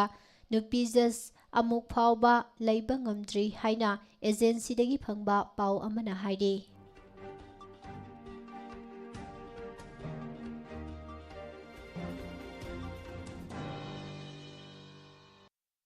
ꯂꯩꯉꯥꯛꯅ ꯑꯃꯗꯤ ꯃꯔꯤ ꯂꯩꯅꯕ ꯂꯣꯏꯁꯪꯁꯤꯡꯅ ꯀꯣꯟꯇꯦꯟꯃꯦꯟꯠ ꯑꯦꯔꯤꯌꯥ ꯑꯣꯏꯅ ꯂꯥꯎꯊꯣꯛꯇꯨꯅ ꯊꯝꯕ ꯃꯐꯝꯁꯤꯡ ꯅꯠꯇꯅ ꯑꯇꯩ ꯃꯐꯝꯁꯤꯡꯗ ꯃꯍꯧꯁꯥꯒꯨꯝ ꯂꯥꯏꯅꯤꯡ ꯂꯥꯏꯁꯣꯟ ꯁꯥꯟꯅ ꯈꯣꯠꯅꯕ ꯃꯍꯩ ꯃꯁꯤꯡ ꯇꯝꯕ ꯍꯔꯥꯎ ꯀꯨꯝꯍꯩꯅꯆꯤꯡꯕ ꯄꯥꯡꯊꯣꯛꯄ ꯌꯥꯔꯒꯅꯤ ꯍꯥꯏꯔꯤ ꯏꯟꯗꯤꯌꯥ ꯒꯣꯚꯔꯟꯃꯦꯟꯠꯀꯤ ꯃꯤꯅꯤꯁꯇ꯭ꯔꯤ ꯑꯣꯐ ꯍꯣꯝ ꯑꯦꯐꯤꯌꯔꯁꯅ ꯅꯧꯅ ꯊꯣꯛꯈꯤꯕ ꯐꯦꯕ꯭ꯔꯨꯋꯥꯔꯤꯒꯤ ꯇꯥꯔꯤꯛ 1ꯗꯒꯤ 29 ꯐꯥꯎꯕ ꯆꯠꯅꯒꯗꯕ ꯒꯥꯏꯗꯂꯥꯏꯟ ꯑꯁꯤꯒꯤ ꯃꯇꯨꯡ ꯏꯟꯅ ꯂꯩꯕꯥꯛ ꯑꯁꯤꯒꯤ ꯇꯣꯉꯥꯟ-ꯇꯣꯉꯥꯟꯕ ꯁ꯭ꯇꯦꯠ ꯑꯃꯗꯤ ꯌꯨꯅꯤꯌꯟ ꯇꯦꯔꯤꯇꯣꯔꯤꯁꯤꯡꯗ ꯃꯍꯧꯁꯥꯒꯨꯝ ꯊꯕꯛ ꯊꯧꯔꯝꯁꯤꯡ ꯄꯥꯡꯊꯣꯛꯄꯗ ꯑꯌꯥꯕ ꯂꯩꯔꯒꯅꯤ ꯑꯗꯨꯃꯛꯄꯨ ꯁ꯭ꯇꯦꯠ ꯑꯃꯗꯤ ꯌꯨꯅꯤꯌꯟ ꯇꯦꯔꯤꯇꯣꯔꯤꯁꯤꯡꯒꯤ ꯐꯤꯚꯝ ꯑꯗꯨ ꯌꯦꯡꯂꯒ ꯁ꯭ꯇꯦꯠ ꯂꯩꯉꯥꯛꯁꯤꯡꯅ ꯂꯧꯔꯛꯄ ꯐꯤꯔꯦꯞꯁꯤꯡꯗꯤ ꯑꯗꯨꯃꯛ ꯃꯈꯥ ꯇꯥꯅ ꯉꯥꯛꯅ ꯆꯠꯈꯤꯒꯅꯤ ꯍꯥꯏꯔꯤ ꯂꯩꯕꯥꯛ ꯑꯁꯤꯗ ꯍꯧꯈꯤꯕ ꯊꯥ 4 ꯑꯁꯤꯗ ꯂꯥꯏꯆꯠ ꯑꯁꯤ ꯑꯌꯥꯝꯕ ꯁꯔꯨꯛ ꯂꯥꯛꯁꯤꯟꯕ ꯉꯝꯂꯦ ꯍꯥꯏꯅ ꯂꯧꯕ ꯌꯥꯔꯦ ꯑꯗꯨꯃꯛꯄꯨ ꯃꯄꯨꯡ ꯐꯥꯅ ꯂꯥꯛꯁꯤꯟꯕ ꯉꯝꯅꯕ ꯃꯤꯌꯥꯝꯅ ꯃꯈꯥ ꯇꯥꯅ ꯁꯣꯁꯤꯌꯦꯜ ꯗꯤꯁꯇꯦꯟꯁꯤꯡ ꯉꯥꯛꯄ ꯈꯨꯠꯁꯥ ꯇꯣꯏꯅ ꯍꯥꯝꯕ ꯑꯃꯗꯤ ꯃꯥꯛꯁ ꯁꯤꯖꯤꯟꯅꯕꯅꯆꯤꯡꯕ ꯀꯥꯡꯂꯣꯟꯁꯤꯡ ꯉꯥꯛꯅ ꯆꯠꯄ ꯃꯊꯧ ꯇꯥꯔꯤ ꯃꯃꯥꯡꯒꯤ ꯒꯥꯏꯗꯂꯥꯏꯟ ꯃꯇꯨꯡ ꯏꯟꯅ ꯂꯩꯕꯥꯛ ꯑꯁꯤꯗ ꯂꯩꯔꯤꯕ ꯁꯤꯅꯦꯃꯥ ꯍꯣꯜ ꯑꯃꯗꯤ ꯊꯤꯌꯦꯇꯔꯁꯤꯡꯗ ꯑꯄꯨꯟꯕ ꯁꯤꯠ ꯀꯦꯄꯥꯁꯤꯇꯤꯒꯤ 50% ꯍꯥꯡꯗꯣꯛꯄ ꯌꯥꯍꯟꯈꯤꯕꯗꯨ ꯀꯦꯄꯥꯁꯤꯇꯤ ꯍꯦꯟꯅ ꯍꯥꯡꯗꯣꯛꯄ ꯌꯥꯅꯅꯕ ꯃꯤꯅꯤꯁꯇ꯭ꯔꯤ ꯑꯣꯐ ꯏꯟꯐꯣꯔꯃꯦꯁꯟ ꯑꯦꯟড ꯕ꯭ꯔꯣꯗꯀꯥꯁꯇꯤꯡꯒ ꯈꯟꯅꯔꯕ ꯇꯨꯡꯗ SOP ꯑꯃ ꯅꯧꯅ ꯊꯣꯛꯂꯒꯅꯤ ꯂꯣꯏꯅꯅ ꯁ꯭ꯋꯤꯃꯤꯡ ꯄꯨꯜꯒꯤ ꯑꯣꯏꯅꯁꯨ ꯍꯥꯟꯅ ꯃꯤ ꯇꯤꯜꯂꯝꯕ ꯆꯥꯡꯗꯒꯤ ꯍꯦꯟꯒꯠꯅ ꯇꯤꯟꯕ ꯌꯥꯅꯅꯕ ꯃꯤꯅꯤꯁꯇ꯭ꯔꯤ ꯑꯣꯐ ꯌꯨꯠ ꯑꯦꯐꯤꯌꯔꯁꯀ ꯇꯥꯟꯅꯔꯕ ꯇꯨꯡꯗ SOP ꯊꯣꯛꯂꯒꯅꯤ ꯃꯁꯤꯗꯁꯨ ꯅꯠꯇꯅ ꯂꯩꯕꯥꯛ ꯑꯁꯤꯗ ꯂꯩꯔꯤꯕ ꯑꯦꯛꯖꯤꯕꯤꯁꯟ ꯍꯣꯜꯁꯤꯡ ꯃꯄꯨꯡ ꯐꯥꯅ ꯆꯂꯥꯏꯕ ꯌꯥꯅꯅꯕ ꯗꯤꯄꯥꯔꯠꯃꯦꯟꯠ ꯑꯣꯐ ꯀꯃꯔꯁꯀ ꯇꯥꯟꯅꯔꯒ ꯑꯊꯨꯕ ꯃꯇꯝꯗ SOP ꯑꯃ ꯊꯣꯛꯂꯒꯅꯤ ꯂꯣꯏꯅꯅ ꯏꯟꯇꯔꯅꯦꯁꯅꯦꯜ ꯐ꯭ꯂꯥꯏꯠꯀꯤ ꯑꯣꯏꯅꯁꯨ ꯁꯤꯚꯤꯜ ꯑꯦꯚꯤꯌꯦꯁꯟ ꯃꯤꯅꯤꯁꯇ꯭ꯔꯤꯒ ꯇꯥꯟꯅꯔꯒ ꯑꯊꯨꯕ ꯃꯇꯝꯗ ꯐꯤꯔꯦꯞ ꯑꯃ ꯂꯧꯔꯒꯅꯤ ꯍꯥꯏꯔꯤ ꯍꯥꯏꯔꯤꯕ SOPꯁꯤꯡ ꯑꯁꯤ ꯃꯇꯝ-ꯃꯇꯝꯒꯤ ꯑꯣꯏꯅ ꯃꯤꯌꯥꯝꯗ ꯈꯪꯍꯜꯂꯛꯀꯅꯤ ꯑꯗꯨꯃꯛꯄꯨ ꯁ꯭ꯇꯦꯠ ꯃꯅꯨꯡꯗ ꯆꯠꯊꯣꯛ ꯆꯠꯁꯤꯟ ꯇꯧꯕ ꯑꯃꯗꯤ state lana satpa amadi pot pubada athingba leiraroi hainasu makha tana phongdorakli.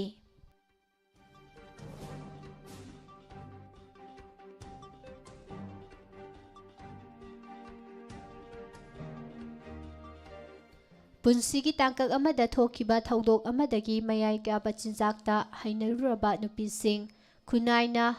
hangoi tukachana longnaba amadi hanthaba mityengna yengbibadagi mahausagi punsida halaknanaba honabada awaba kaya nupising asina mayoknari.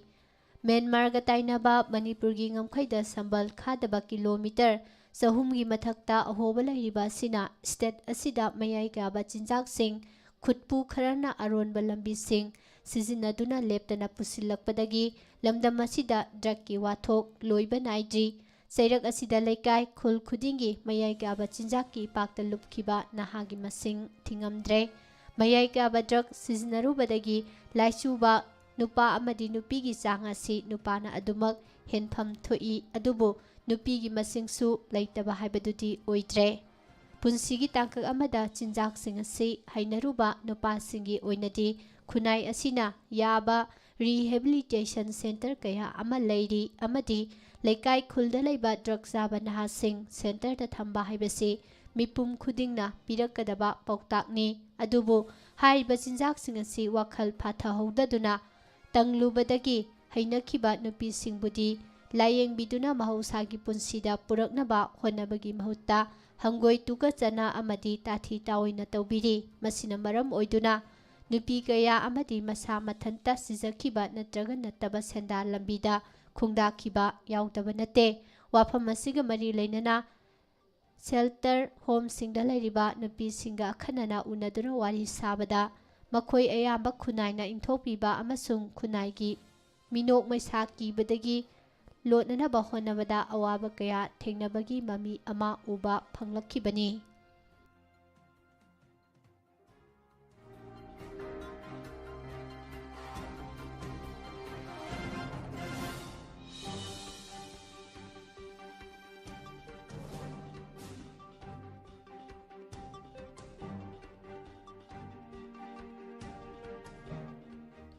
Chief Minister N. Biren Lusingba lengak asina lamdam asigi nahasingidamak safaba fibam ama puraknaba honaduna lakli asigumba fibam ama laahananaba honabada miyamgi thodang yamna sawi haina works amadi IPR Minister TH Biswajina haikre. Senapati District ki Purul Dafau Ground da pangthokhiba kungani thoisuba paumai naga sadau mai degi thoromda wa ngangladuna phongdokhibani. Thorom asida minister na makhatana aikhoigi yelhongaidagi leiraklaba masana sing asi aikhoigi saktam taklibani amadi madu aikhoina ngak senduna thamba tangai fade Human Resource Department gi matangda minister na thorom asida education haibasina human resource semgatlibani aikhoina human resource chawkhal handana leiriba natural resource sing asi ningthina sijna bangamloi aikhoina mapung phana chawkhatpa khunai ama oihenanaba amadi lairaba muthananabagidamak education gi tangai phadaba lei haiki.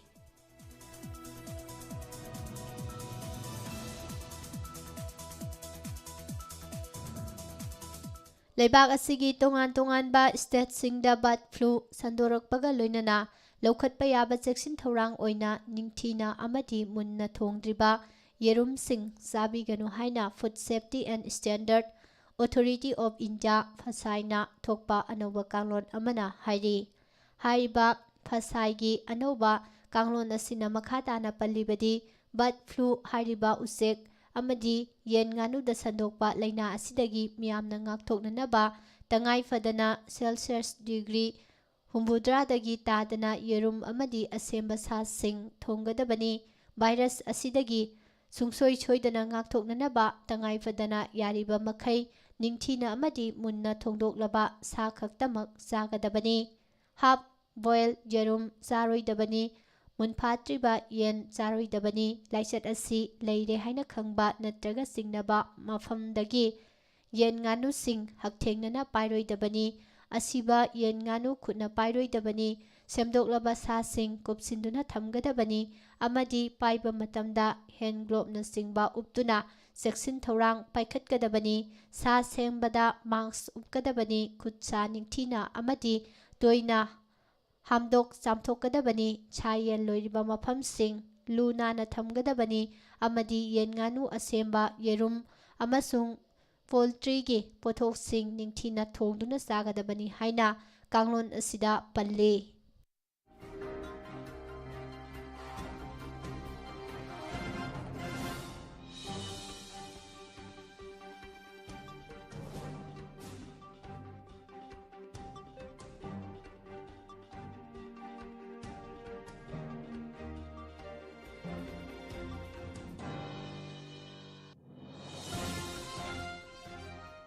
ꯍꯧꯈꯤꯕ ꯆꯍꯤ ꯏꯪ 2019ꯒꯤ ꯖꯨꯟꯗ ꯂꯨꯄꯥ ꯀ꯭ꯔꯣꯔ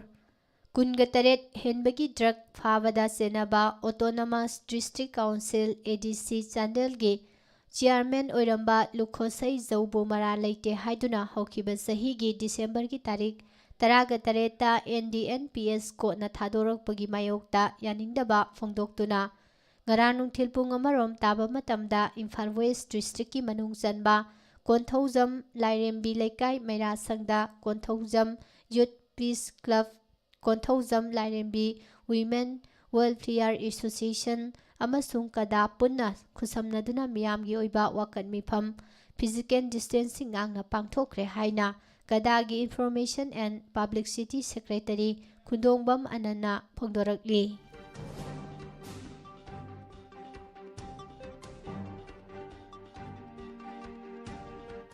ꯃꯤꯌꯥꯝꯒꯤ ꯂꯨꯆꯤꯡꯕ ꯑꯃ ꯑꯣꯏꯔꯒ ꯃꯤꯌꯥꯝꯒꯤ ꯄꯨꯟꯁꯤ ꯃꯍꯤꯡ ꯅꯨꯡꯉꯥꯏꯅ ꯂꯩꯍꯟꯅꯅꯕꯒꯤꯗꯃꯛ ꯀꯔꯤ ꯊꯕꯛ ꯇꯧꯕ ꯉꯝꯈ꯭ꯔꯦ ꯍꯥꯏꯕ ꯑꯗꯣꯝꯗ ꯄꯣꯂꯤꯇꯤꯛꯁ ꯇꯧꯁꯤ ꯂꯝꯕꯤ ꯊꯣꯡ ꯁꯦꯝꯕꯒꯤ ꯊꯤꯀꯥ ꯂꯧꯕꯔꯣꯝꯗ ꯏꯁꯥꯒꯤ ꯀꯥꯟꯅꯕ ꯈꯔꯒꯤꯗꯃꯛ ꯄꯣꯂꯤꯇꯤꯛꯁ ꯇꯧꯒꯨꯝꯁꯤ ꯍꯥꯏꯅ ꯀꯛꯆꯤꯡ ꯑꯦꯁꯤꯒꯤ MLA M. ꯔꯥꯃꯦꯁ꯭ꯋꯔꯅ ꯍꯥꯏꯈ꯭ꯔꯦ꯫ ꯀꯛꯆꯤꯡ ꯑꯦꯁꯤꯒꯤ ꯃꯅꯨꯡ ꯆꯟꯅ ꯂꯩꯕ ꯄꯂꯦꯟ ꯍꯥꯏ ꯀꯣꯔꯠ ꯑꯣꯐ ꯃꯅꯤꯄꯨꯔꯒꯤ ꯌꯥꯊꯪ ꯑꯃꯒꯤ ꯃꯇꯨꯡꯏꯟꯅ M. ꯔꯥꯃꯦꯁ꯭ꯋꯔꯅ ꯀꯛꯆꯤꯡ ꯑꯦꯁꯦꯝꯕ꯭ꯂꯤ ꯀꯣꯟꯁꯇꯤꯇ꯭ꯌꯨꯑꯦꯟꯁꯤꯒꯤ MLA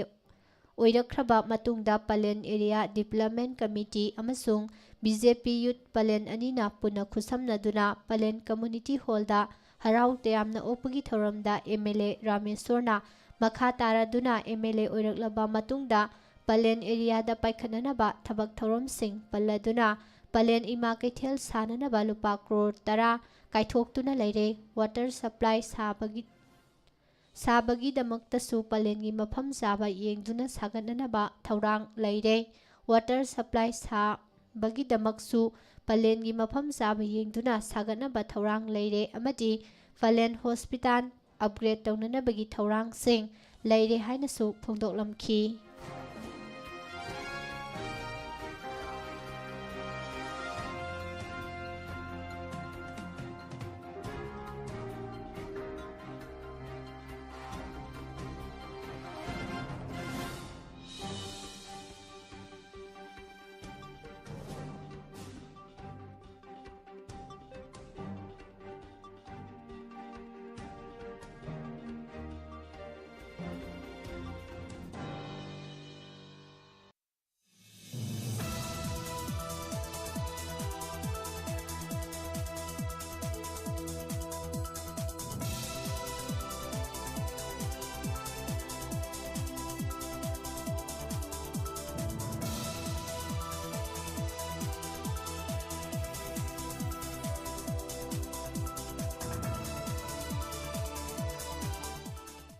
ꯃꯅꯤꯄꯨꯔꯗ ꯇꯣꯉꯥꯟ-ꯇꯣꯉꯥꯟꯕ ꯂꯨꯞ ꯀꯌꯥꯅ ꯃꯌꯥꯏ ꯀꯥꯕ ꯆꯤꯟꯖꯥꯛꯀꯤ ꯃꯥꯌꯣꯛꯇ ꯆꯪꯁꯤꯜꯂꯛꯄ ꯈꯣꯡꯖꯪ ꯑꯃꯒꯨꯝꯅ all Thoubal district united clubs organisation (ATD), UCO ꯑꯃꯗꯤ ꯗꯤꯁꯇ꯭ꯔꯤꯛ ꯄꯨꯂꯤꯁ ꯊꯧꯕꯥꯜ ꯑꯅꯤꯅ ꯈꯨꯠꯁꯝꯅꯗꯨꯅ ꯉꯔꯥꯡ ꯂꯤꯂꯣꯡ ꯕꯖꯥꯔꯗꯒꯤ ꯈꯣꯡꯖꯣꯝ ꯐꯥꯎꯕ ꯃꯣꯇꯣꯔ ꯁꯥꯏꯀꯜ ꯔꯦꯂꯤ ꯑꯃ ꯆꯠꯈ꯭ꯔꯦ꯫ "A healthy and drugs free future" ꯍꯥꯏꯕ ꯄꯥꯟꯗꯝꯗ ꯆꯠꯈꯤꯕ ꯃꯣꯇꯣꯔ ꯁꯥꯏꯀꯜ ꯔꯦꯂꯤ ꯑꯁꯤ superintendent of police Thoubal doctor Sarangthem Ibomcha (MPS)ꯅ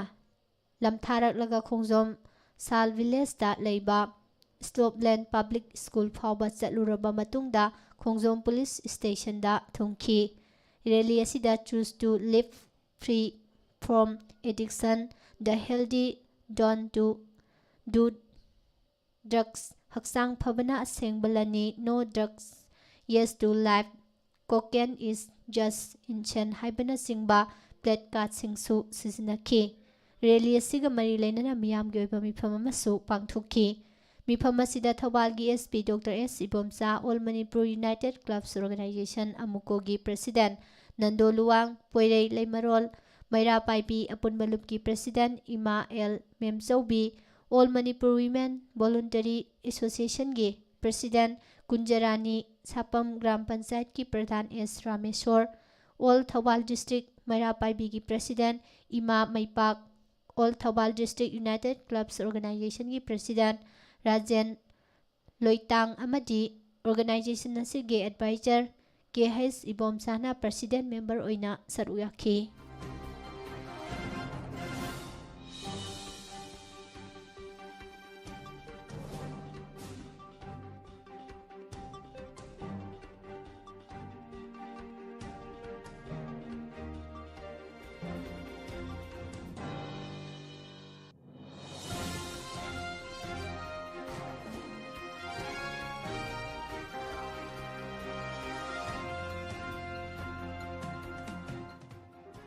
Kanglaipak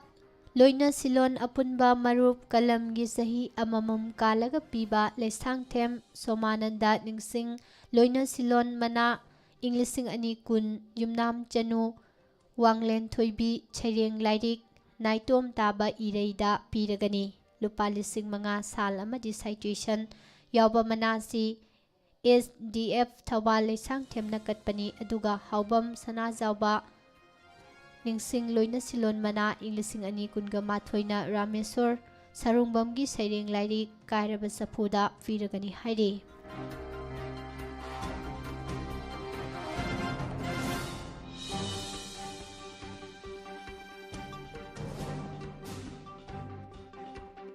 Ministry of Culture New Delhi gi Senthang Makhada Imphal gi High School Police Lane Dalariba Manipur Dramatic Union MDU na sinduna masigi holda chatharakliba taresuba All Manipur Folk Drama Festival 2021 gi ngarang nini sanba numita Yumjau Lairembi Dramatic and Cultural Union gi drama Tabunglok utkhrei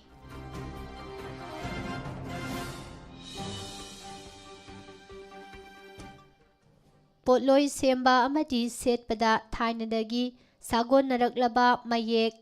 leithet Lairong Hapada Ipa Ipu Ojasingna Thambiramba Kayabu Nathairaga Sinfam Masida Nauna Khongdarakliba Isa Inau Singna Poloida Anauba Mayekna Sindokpa Semdok Sadokpa Taubiganu Potloibu Nungsibiu Potloigi Asengba Masak Ngaklaga Thamsi Haina Handak Laibak Asigi Khwadigi Wangba Civilian Award Padamashiri Pinanaba Lauthokpada Art and Culture gi lamda yauraklaba Thobal District ki Wangjingdagi Hanjabam Radhena Phongdorakli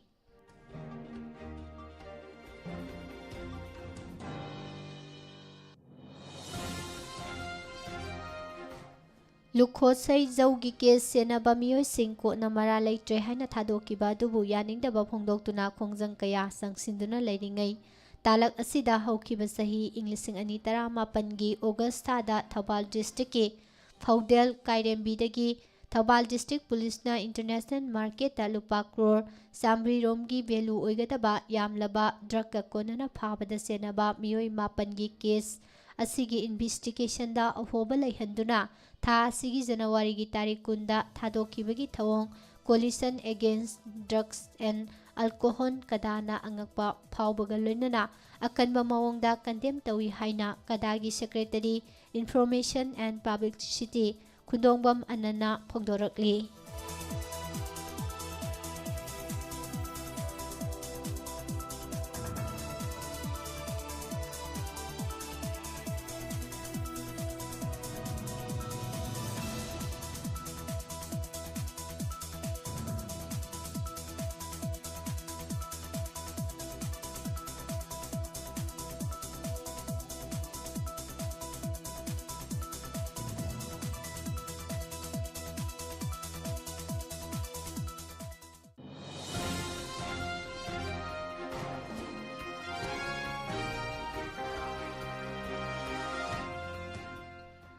Sanamahi Lining asi India gi minority lining singi manung salhanbinanaba honabiu haina Manipur gi inner amadi Rajya Sabha gi MP anida Committee on Inclusion of Sanamahi Lining in the list of minority religions of India Salai Mirel na aiba cherol ama pisinkhre haina Salai Mirel gi convener Yanggoi Pibana phongdorakli Hiram asiga mari leinana haukiba sahi Inglising ani tarani pangi August ki tarik ahumda laibak asigi President Prime Minister amadi Governor of Manipur loinana Minority Affairs ki Union Minister Manipur gi Chief Minister MOVC ki Minister amadi Minority ki National Commission gi Chairman na singbada committee asina aiba cheron pisinduna haijakibasu laikhrabani hainasu makhatari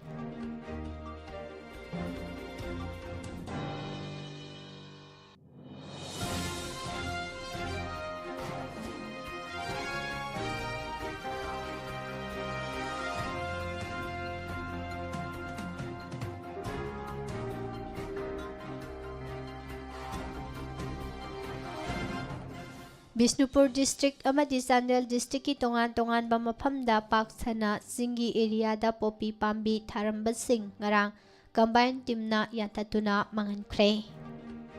Imphal East District ki manung sanba Irilbung Police Station na konba Akampata Community Hall ama sabagi pain hutpagi yot thangdok thangjin tawbada HT line da thenglubadagi mioi ahum electric na singbada mioi ama laikidre Anina soktuna laikanakre thawdok asida laikhidraba sinmi asigi maming Sanasam Santos sahi kunthagani apokpa es inausa mahak Bishnupur District ki manung sanba kumbi tera khada leibani thawdok asi nahan nungthil pung ani makharom taba matamda Irilbung Police Station gi manung sanba Akampata nongna mafam aduda Community Hall ama sabagi yot ahum yungkhatlaga pain na hutpagi thabak tawbani makhoi na mafam adu loiraga atopa makhul ama hutnanaba yot masai ahum adu mioi ahum na amamam pairaga thangbada mafam aduda sonthana leiramba HT line da thenglubadagi mioi anina langthorakhi aduga Santos na yot tuda kanna paisilubadagi laikanaba ngamdana mahak laikidabani thawdok asida soklaba mioi ani asi Jamnista laikanaraba matung discharge tawkhre laikhidraba Santos na ngarang Jamnis ki mokta postmortem tawraba matungda imungi mioi singda khusinakre haidi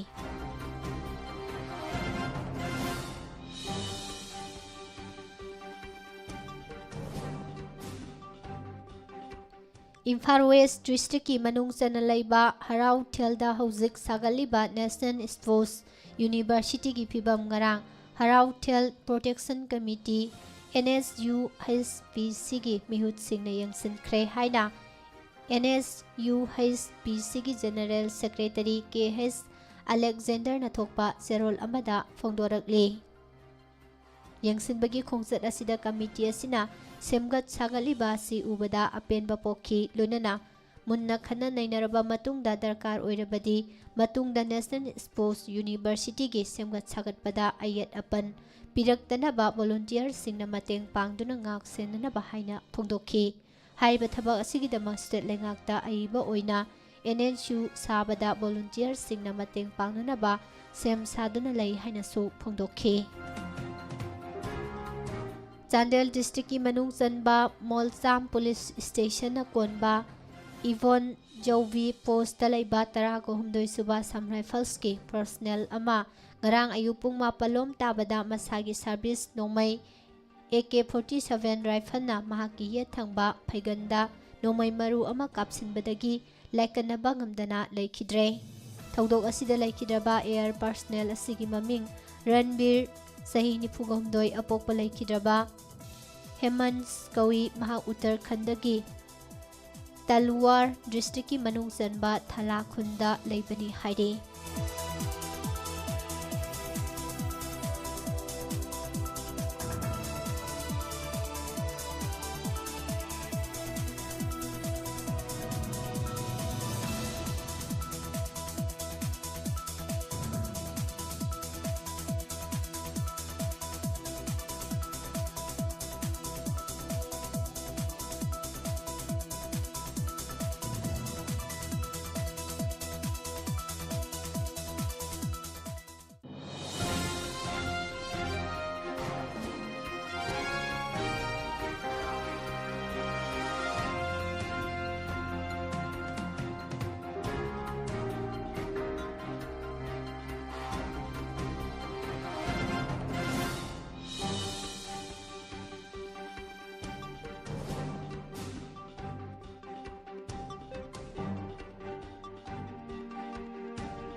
ꯍꯧꯖꯤꯛ ꯄꯥꯎꯒꯤ ꯃꯈꯥ ꯇꯥꯔꯛꯄꯗ ꯃꯄꯥꯟꯒꯤ ꯑꯣꯏꯕ ꯄꯥꯎ ꯄꯤꯖꯔꯤ꯫ ꯍꯧꯈꯤꯕ ꯖꯅꯋꯥꯔꯤꯒꯤ ꯇꯥꯔꯤꯛ 23 ꯔꯤꯄꯕ꯭ꯂꯤꯛ ꯗꯦ ꯅꯨꯃꯤꯠꯇ ꯐꯥꯔꯝ ꯂꯣ ꯑꯍꯨꯝꯒꯤ ꯃꯥꯌꯣꯛꯇ ꯈꯣꯡꯖꯪ ꯆꯪꯁꯤꯜꯂꯤꯕ ꯂꯧꯃꯤꯁꯤꯡꯒ ꯗꯦꯜꯂꯤ ꯄꯨꯂꯤꯁꯀꯤ ꯃꯔꯛꯇ ꯊꯣꯛꯈꯤꯕ ꯊꯧꯗꯣꯛꯁꯤꯡ ꯑꯗꯨ ꯁꯦꯟꯇꯔꯒꯤ ꯈꯨꯖꯤꯜ ꯊꯧꯔꯥꯡꯅ ꯑꯣꯏꯍꯟꯈꯤꯕꯅꯤ ꯍꯥꯏꯅ ꯁꯤꯕ ꯁꯦꯅꯥꯅ ꯃꯔꯥꯜ ꯁꯤꯔꯛꯂꯤ꯫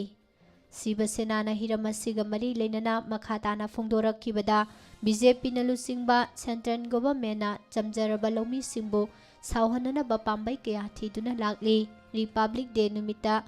ꯂꯧꯃꯤ ꯑꯃꯗꯤ ꯄꯨꯂꯤꯁ ꯄꯔꯁꯅꯦꯜꯁꯤꯡꯒꯤ ꯃꯔꯛꯇ ꯊꯣꯛꯈꯤꯕ ꯊꯧꯗꯣꯛ ꯑꯗꯨ ꯁꯦꯟꯇꯔꯅ ꯃꯈꯣꯏꯒꯤ ꯈꯨꯗꯣꯡꯆꯥꯕ ꯐꯪꯅꯕꯒꯤꯗꯃꯛ ꯊꯣꯛꯍꯟꯈꯤꯕꯅꯤ꯫ ꯂꯧꯃꯤꯁꯤꯡꯅ ꯁꯥꯟꯇꯤ ꯑꯣꯏꯅ ꯆꯠꯂꯤꯕ ꯔꯦꯂꯤ ꯑꯗꯨꯗ ꯌꯩꯈꯥꯏ ꯊꯤꯟꯒꯥꯏꯕꯒꯤ ꯊꯕꯛ ꯊꯧꯑꯣꯡ ꯀꯌꯥ ꯆꯠꯊꯈꯤꯕ ꯑꯗꯨ ꯁꯦꯟꯇꯔꯅ ꯂꯧꯃꯤꯁꯤꯡꯕꯨ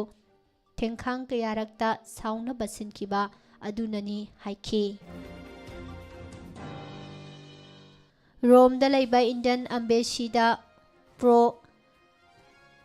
ꯈꯥꯂꯤꯁꯇꯥꯅꯤ ꯁꯄꯣꯔꯇꯔ ꯀꯌꯥꯅ ꯑꯦꯟꯇꯤ ꯏꯟꯗꯤꯌꯥ ꯁ꯭ꯂꯣꯒꯥꯟꯁꯤꯡ ꯂꯥꯎꯗꯨꯅ ꯍꯧꯈꯤꯕ ꯖꯅꯋꯥꯔꯤꯒꯤ ꯇꯥꯔꯤꯛ 23 ꯔꯤꯄꯕ꯭ꯂꯤꯛ ꯗꯦ ꯅꯨꯃꯤꯠꯇ ꯊꯨꯝꯖꯤꯟꯈ꯭ꯔꯦ꯫ ꯗꯦꯜꯂꯤꯗ ꯊꯣꯛꯈꯤꯕ ꯊꯧꯗꯣꯛ ꯑꯁꯤꯒꯤ ꯃꯇꯥꯡꯗ ꯏꯟꯗꯤꯌꯥ ꯒꯣꯚꯔꯟꯃꯦꯟꯠꯅ ꯍꯛꯆꯤꯟꯅ ꯂꯧꯕꯒ ꯂꯣꯏꯅꯅ ꯏꯟꯗꯤꯌꯥꯒꯤ ꯔꯤꯄꯕ꯭ꯂꯤꯛ ꯗꯦ ꯅꯨꯃꯤꯠꯇ ꯔꯣꯝꯗ ꯂꯩꯕ ꯏꯟꯗꯤꯌꯟ ꯑꯦꯝꯕꯦꯁꯤꯗ ꯄ꯭ꯔꯣ ꯈꯥꯂꯤꯁꯇꯥꯅꯤ ꯁꯄꯣꯔꯇꯔꯁꯤꯡꯅ ꯃꯈꯥ ꯇꯥꯅ ꯑꯗꯨꯒꯨꯝꯕ ꯊꯧꯑꯣꯡꯁꯤꯡ ꯆꯠꯊꯍꯜꯂꯛꯇꯅꯕ ꯏꯇꯥꯂꯤꯌꯥꯟ ꯑꯣꯊꯣꯔꯤꯇꯤꯁꯤꯡꯗ ꯇꯛꯁꯤꯟꯈ꯭ꯔꯦ ꯍꯥꯏꯔꯤ꯫ ꯂꯩꯕꯥꯛ ꯑꯁꯤꯒꯤ ꯀꯣꯅꯨꯡ ꯗꯦꯜꯂꯤꯗ ꯂꯩꯔꯤꯕ ꯔꯦꯗ ꯐꯣꯔꯠꯇ ꯚꯤꯖꯤꯇꯔꯁꯤꯡ ꯆꯪꯕꯗ ꯖꯅꯋꯥꯔꯤꯒꯤ ꯇꯥꯔꯤꯛ 38 ꯐꯥꯎꯕ ꯑꯊꯤꯡꯕ ꯊꯝꯂꯦ ꯍꯥꯏꯅ ꯑꯥꯔꯀꯤꯑꯣꯂꯣꯖꯤꯀꯦꯜ ꯁꯔꯚꯦ ꯑꯣꯐ ꯏꯟꯗꯤꯌꯥ (ASIꯅ ꯊꯣꯛꯂꯛꯄ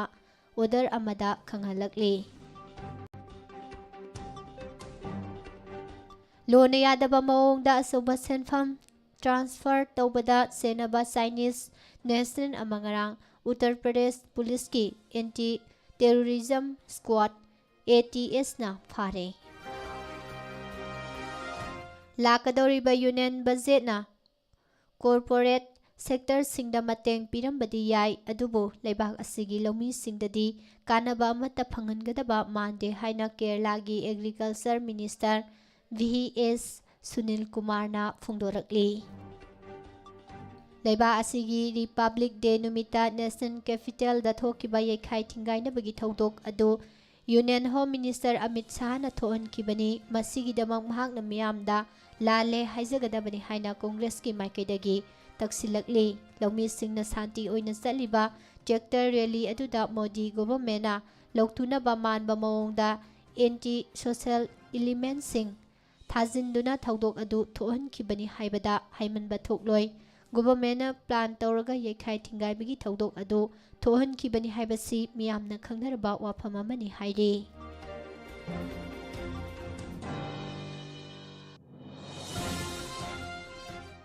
ꯉꯁꯤ ꯄꯥꯔꯂꯤꯌꯥꯃꯦꯟꯠꯀꯤ ꯍꯥꯎꯁ ꯑꯅꯤꯃꯛꯇ ꯂꯩꯕꯥꯛ ꯑꯁꯤꯒꯤ ꯄ꯭ꯔꯁꯤꯗꯦꯟꯠ ꯔꯥꯝꯅꯥꯊ ꯀꯣꯕꯤꯟꯗꯅ ꯋꯥ ꯉꯥꯡꯒꯗꯧꯔꯤꯕ ꯑꯁꯤ ꯀꯣꯡꯒ꯭ꯔꯦꯁꯅ ꯂꯨꯆꯤꯡꯕ ꯑꯣꯄꯣꯖꯤꯁꯟ ꯄꯥꯔꯇꯤꯁꯤꯡꯅ ꯕꯣꯏꯀꯣꯠ ꯇꯧꯒꯗꯧꯔꯤ꯫ ꯄ꯭ꯔꯁꯤꯗꯦꯟꯠꯅ ꯋꯥ ꯉꯥꯡꯕ ꯍꯧꯔꯛꯄꯗ ꯀꯣꯡꯒ꯭ꯔꯦꯁꯅ ꯂꯨꯆꯤꯡꯕ ꯑꯣꯄꯣꯖꯤꯁꯟ ꯄꯥꯔꯇꯤꯅ ꯄꯥꯔꯂꯤꯌꯥꯃꯦꯟꯠ ꯍꯥꯎꯁꯇꯒꯤ ꯃꯄꯥꯟ ꯊꯣꯛꯂꯛꯅꯕ ꯐꯤꯔꯦꯞ ꯂꯧꯈ꯭ꯔꯦ꯫ ꯑꯗꯨꯝ ꯑꯣꯏꯅꯃꯛ ꯕꯍꯨꯖꯟ ꯁꯃꯥꯖ ꯄꯥꯔꯇꯤꯒꯤ MP ꯁꯤꯡꯗꯤ ꯑꯣꯄꯣꯖꯤꯁꯟꯅ ꯕꯣꯏꯀꯣꯠ ꯇꯧꯕ ꯑꯁꯤꯗ ꯁꯔꯨꯛ ꯌꯥꯔꯣꯏꯗꯧꯔꯤ꯫ ꯀꯣꯟꯁꯇꯤꯇ꯭ꯌꯨꯁꯟꯒꯤ ꯃꯇꯨꯡ ꯏꯟꯅ ꯄꯥꯔꯂꯤꯌꯥꯃꯦꯟꯠꯀꯤ ꯍꯥꯎꯁ ꯑꯅꯤꯃꯛꯇ ꯄ꯭ꯔꯁꯤꯗꯦꯟꯠꯅ ꯋꯥ ꯉꯥꯡꯕ ꯃꯊꯧ ꯇꯥꯏ꯫ ꯃꯔꯨꯑꯣꯏꯅ ꯅꯨꯃꯤꯠ ꯑꯁꯤꯗ ꯄ꯭ꯔꯁꯤꯗꯦꯟꯠꯅ ꯒꯣꯚꯔꯟꯃꯦꯟꯠꯀꯤ ꯑꯦꯖꯦꯟꯗꯥ, ꯍꯧꯖꯤꯛ ꯐꯥꯎꯕꯗ ꯐꯪꯂꯛꯈꯤꯕ ꯒꯣꯚꯔꯟꯃꯦꯟꯠꯀꯤ ꯑꯦꯆꯤꯚꯃꯦꯟꯠꯁꯤꯡ ꯑꯃꯗꯤ ꯂꯥꯛꯀꯗꯕ ꯆꯍꯤꯗ ꯄꯥꯏꯈꯠꯀꯗꯕ ꯊꯕꯛ ꯊꯧꯔꯝꯁꯤꯡꯒꯤ ꯃꯇꯥꯡꯗ ꯄ꯭ꯔꯁꯤꯗꯦꯟꯠꯅ ꯋꯥ ꯉꯥꯡꯒꯅꯤ꯫ ꯄꯥꯔꯂꯤꯌꯥꯃꯦꯟꯠꯇ ꯕꯖꯦꯠ ꯁꯦꯁꯟ ꯇꯥꯡꯀꯛ 2 ꯊꯣꯛꯅ ꯄꯥꯡꯊꯣꯛꯀꯗꯧꯔꯤ꯫ ꯑꯍꯥꯟꯕ ꯇꯥꯡꯀꯛꯀꯤ ꯑꯣꯏꯅ ꯉꯁꯤꯗꯒꯤ ꯍꯧꯔꯒ ꯃꯊꯪ ꯊꯥꯒꯤ ꯇꯥꯔꯤꯛ 15ꯗ ꯁꯦꯁꯟ ꯂꯣꯏꯁꯤꯟꯒꯅꯤ꯫ ꯃꯊꯪ ꯊꯥꯒꯤ ꯇꯥꯔꯤꯛ 1ꯗ ꯄꯥꯔꯂꯤꯌꯥꯃꯦꯟꯠꯇ union budget present ꯇꯧꯒꯗꯧꯔꯤꯕꯅꯤ꯫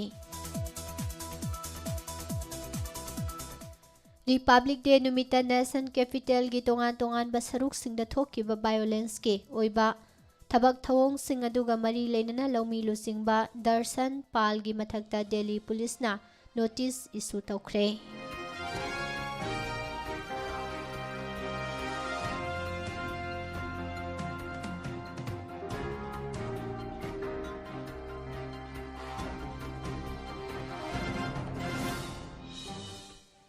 Indo-Bangla International Ngamkhaigi Manung Chanba South Tripura District Sabarumgi Sarukta Fencing Thabak Chathariba Miyoi Singda Border Guard of Bangladesh BGV gi personnel singna athingba pirakpadagi nakal anigi marakta ungkhatnakhre hairi Haukiba sahi gi December gi tarik 28 da United Liberation Front of Assam Alpha I gi kangbuna phakiba Kuipo Oil and Gas Infrastructure Limited ki employee ani gi matangda company asina February gi tarik 13 phawgi manungda loop asida pau phauraktrabadi employee ani dugi manungda ama oiriba Bihar dagi Ram Kumar hatlagani haina ki halakre Tripura gi Chief Minister Vilap Dev gi official residence mamangda tongan ba demand sing tauraduna khongjang sangchiliba thabak-tagi mafam lauthokraba oja sing amadi police personnel singi marakta muknarakpadagi security personnel yauna miyoi cham hena asok apan nangkhre khongjang sangsinkiba miyoi chanirom hena phajinkhre hairi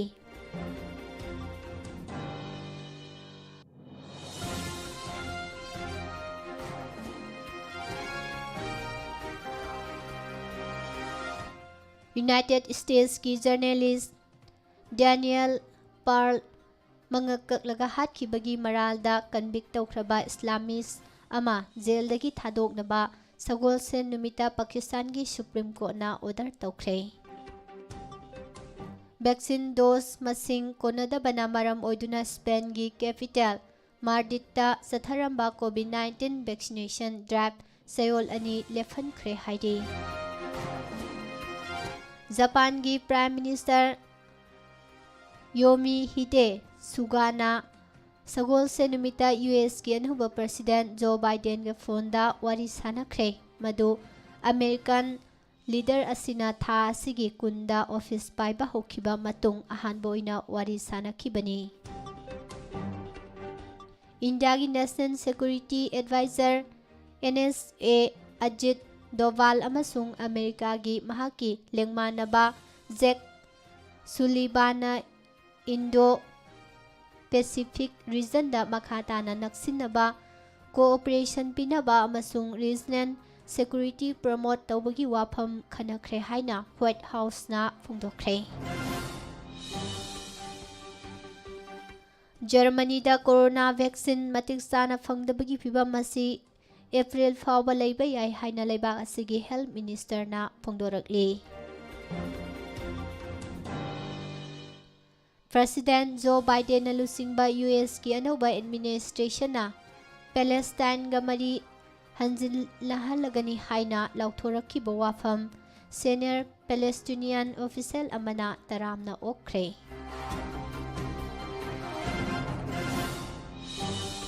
Haukiba sahida Afghanistan gi lan amasung hana sunabagi irang da micham 8,900 gi mathakta sikhi haibasi Afghan Independent Human Rights Commission AIHRC gi khwadigi noba report amana utkhre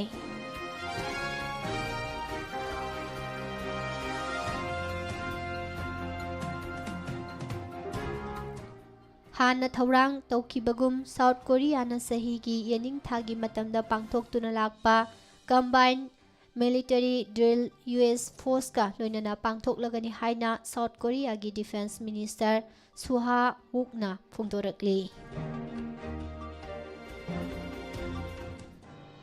International law na hariba changi wangmada China na South China Sea mafam kaya pak sana claim tawribasi United States na yade amasung leibak asina China gi fresher thingbada Southeast Asia gi leibak singa khongpham amada lepli haina US ki Secretary of State Anthony Blinken na yumjakaicha numita haikre Housing makha tarakpada sanabagi pau Nirmala Thangzamdagi muktaminasi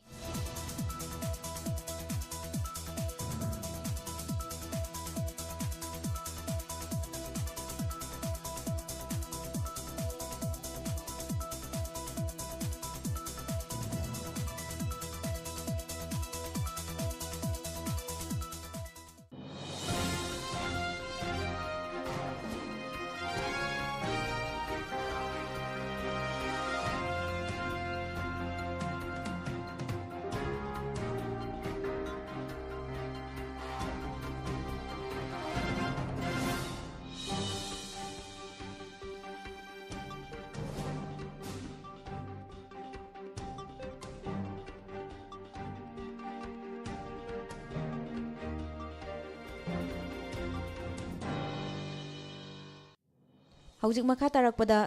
सानबगी पाउ पिजरी India की नुपागी अमसुंग नुपीगी number 1 badminton सानरोई ओइरिबा किदम्बी श्रीकांत अमसुंग PV Sindhu ना हौजिक थाईलैंड की कोनुंग बैंकॉक ता सथरिबा बैडमिंटन वर्ल्ड फेडरेशन की वर्ल्ड टूर फाइनल्स ता सरुक याखिबदा मखोई की ग्रुप मैच अनि थंगना माइथिबदगी मखा ताना राउंड सिंगदा खुदोंग साबा लेररोई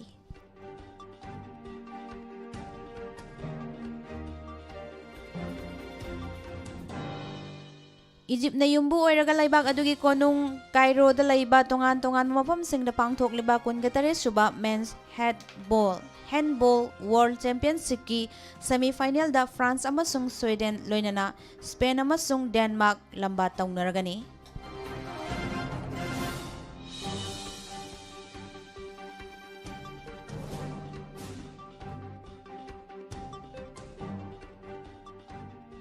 फ्रांस दा पांगथोकपा फुटबॉल क्लब सिंगी ख्वाइदगी मगुल लेबा टूर्नामेंट ओरिबा लीग 1 की मैच अमदा ngarang टूर्नामेंट असिगी क्लब 20 ना सानबा लंबागी पॉइंट टेबल दा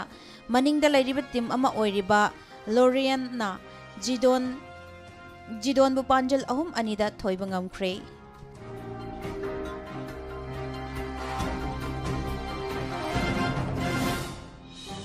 इंग्लिश प्रीमियर लीग की ngarang anganbada sanakiba match amada tournament asigi league table da makok thonglamba yaba Manchester United Sheffield United ki makhutta panjal ani da maithiba nangkhre amaromda Leicester City Everton ga panjal amada draw satkhre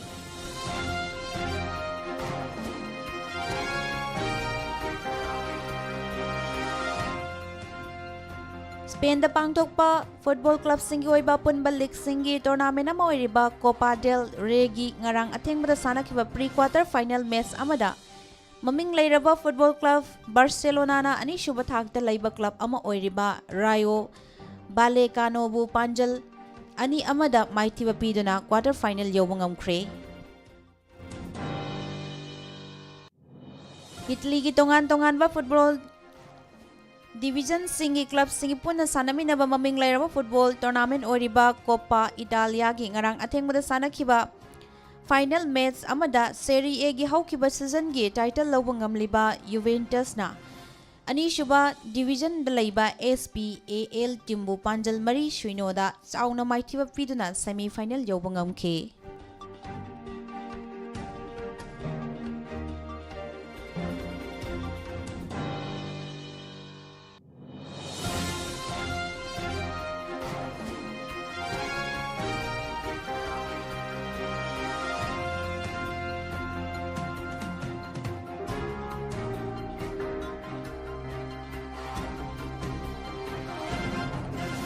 India दा पांगथोकपा football club सिंगोइबा ख्वाइदगी थाक वांगबा league tournament ओरिबा Indian super league की ngarang सानाखिबा हुम्बुद्रागा मरी सुबा match दा बेंगलुरु FC अमदी हैदराबाद FC पांजल अनि चनरगा ड्रॉ सत्खिबदगी पॉइंट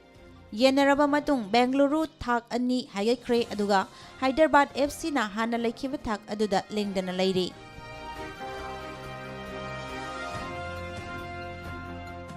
मणिपुर लेंगा की डायरेक्टोरेट ऑफ पुलिस ना थासी कुनगमाथोइदा थोकिबा ऑर्डर अमगी मतुंग इना स्टेट कैबिनेट की अयाब यावरगा मणिपुर की हौकिबा ममिंग लेरबी फुटबॉल सानरोई nganगोम बला अमसुंग हाना सानरोई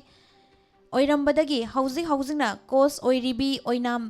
बेम्बेम मखोइना पुलिस डिपार्टमेंट ता लेरंबा पोस्ट अदुदगी प्रमोशन पीरगा इंस्पेक्टर ऑफ पुलिस स्पोर्ट्स की फम पीख्रे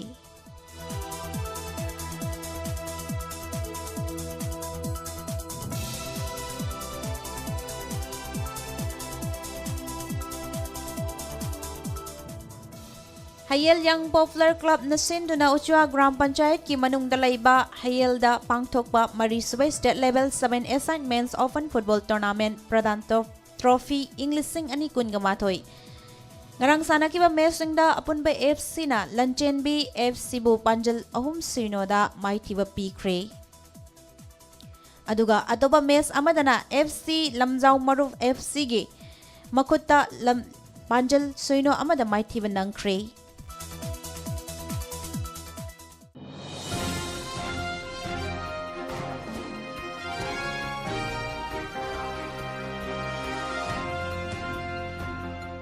Young Students Club Sekmaijin Awang Laikayna sinduna All Manipur Football Volleyball Association gilamjing makada ahumlak suba Let Elangbam Pisak Memorial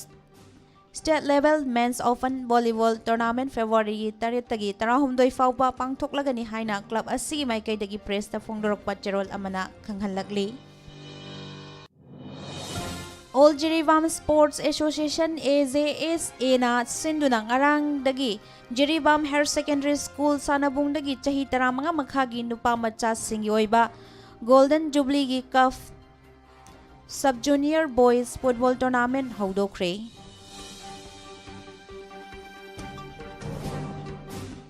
Manipur Cricket Association na sinduna Luang Sangbam da laiba Luang Pokpa Cricket Ground da pangthok liba mga suba MNCA W Prahut amasung W Ramanan Allied Cricket Tournament ki ngarang sanakhibada Zem Mai Pakre aduga association asigi makhada tongan ba cricket ground sing da pangthokhiba mga suba MNCA Play Tournament ta MPSC WYC amasung Mubanlai makhoi gi lamba thoina thoiba ngamkhre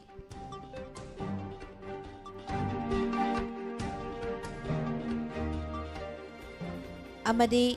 Manipur State Kabaddi Association asinduna humpugatare suba senior men and women nifugataruk suba junior boys and girls amadi kuntramathoi suba sub junior boys and girls Manipur State Kabaddi Championship pangthoklagani haina press ta pirakpa cherol amana khanghanlakli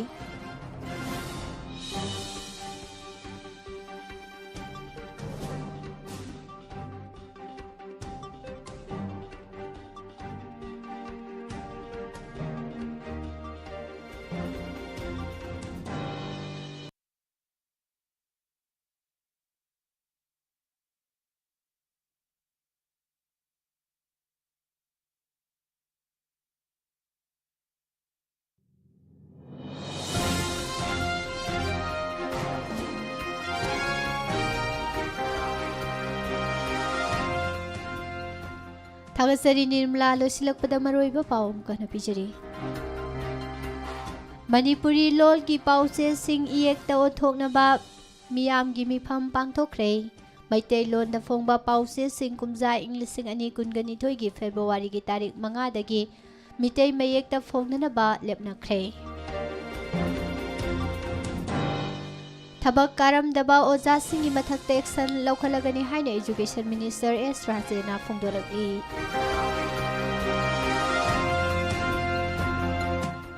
Lily Sanugi Employment Process tha anigi manungda loisinana bahai ko na laingakta khanghankre El Ibomsa laikhidrabasu mahangna MLA Jenta Kumar gi mathakta file toromba election petition gi wayel Sathabinana bahai jakre Nagaland gi Jakhama natraga Biswema khaktadagi juko da sangba yaragani haina sayogi maikaidagi phongdorakli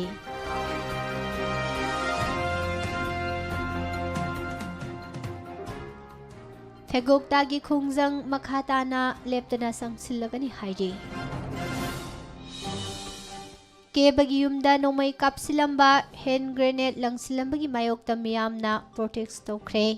active case masing hantharakle falgalakpagi sang sada mabudraga ni panda smik amamapan yaure Kumay haraw gi damak sel sangna numit kharani dangi leitingi gate sing sarabasu Imphal Mayol gi traffic island kharadi pibam sokna leiri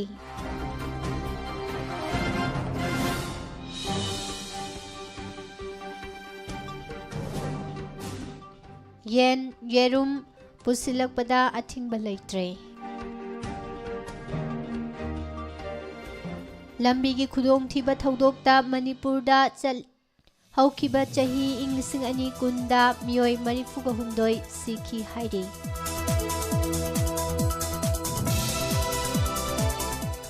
Lengak na madi mari leina baloisang sing na containment area oina lautoktuna thamba mafam sing natana atay mafam sing da Mahausagum lining laison sana konaba mahimasin tamba haraw kumhay na singba pangthokpa yaragani amadi mayai kaba chinjakta hainarubasing khunai gi minungsi ngairi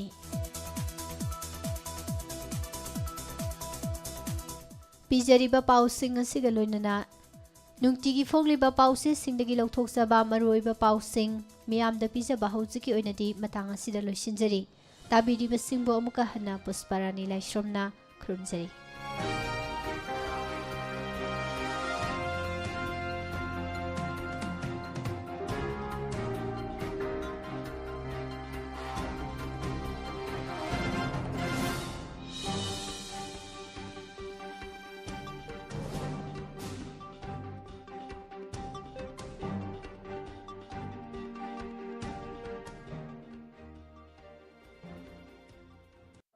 Siri Siri Girls and Namo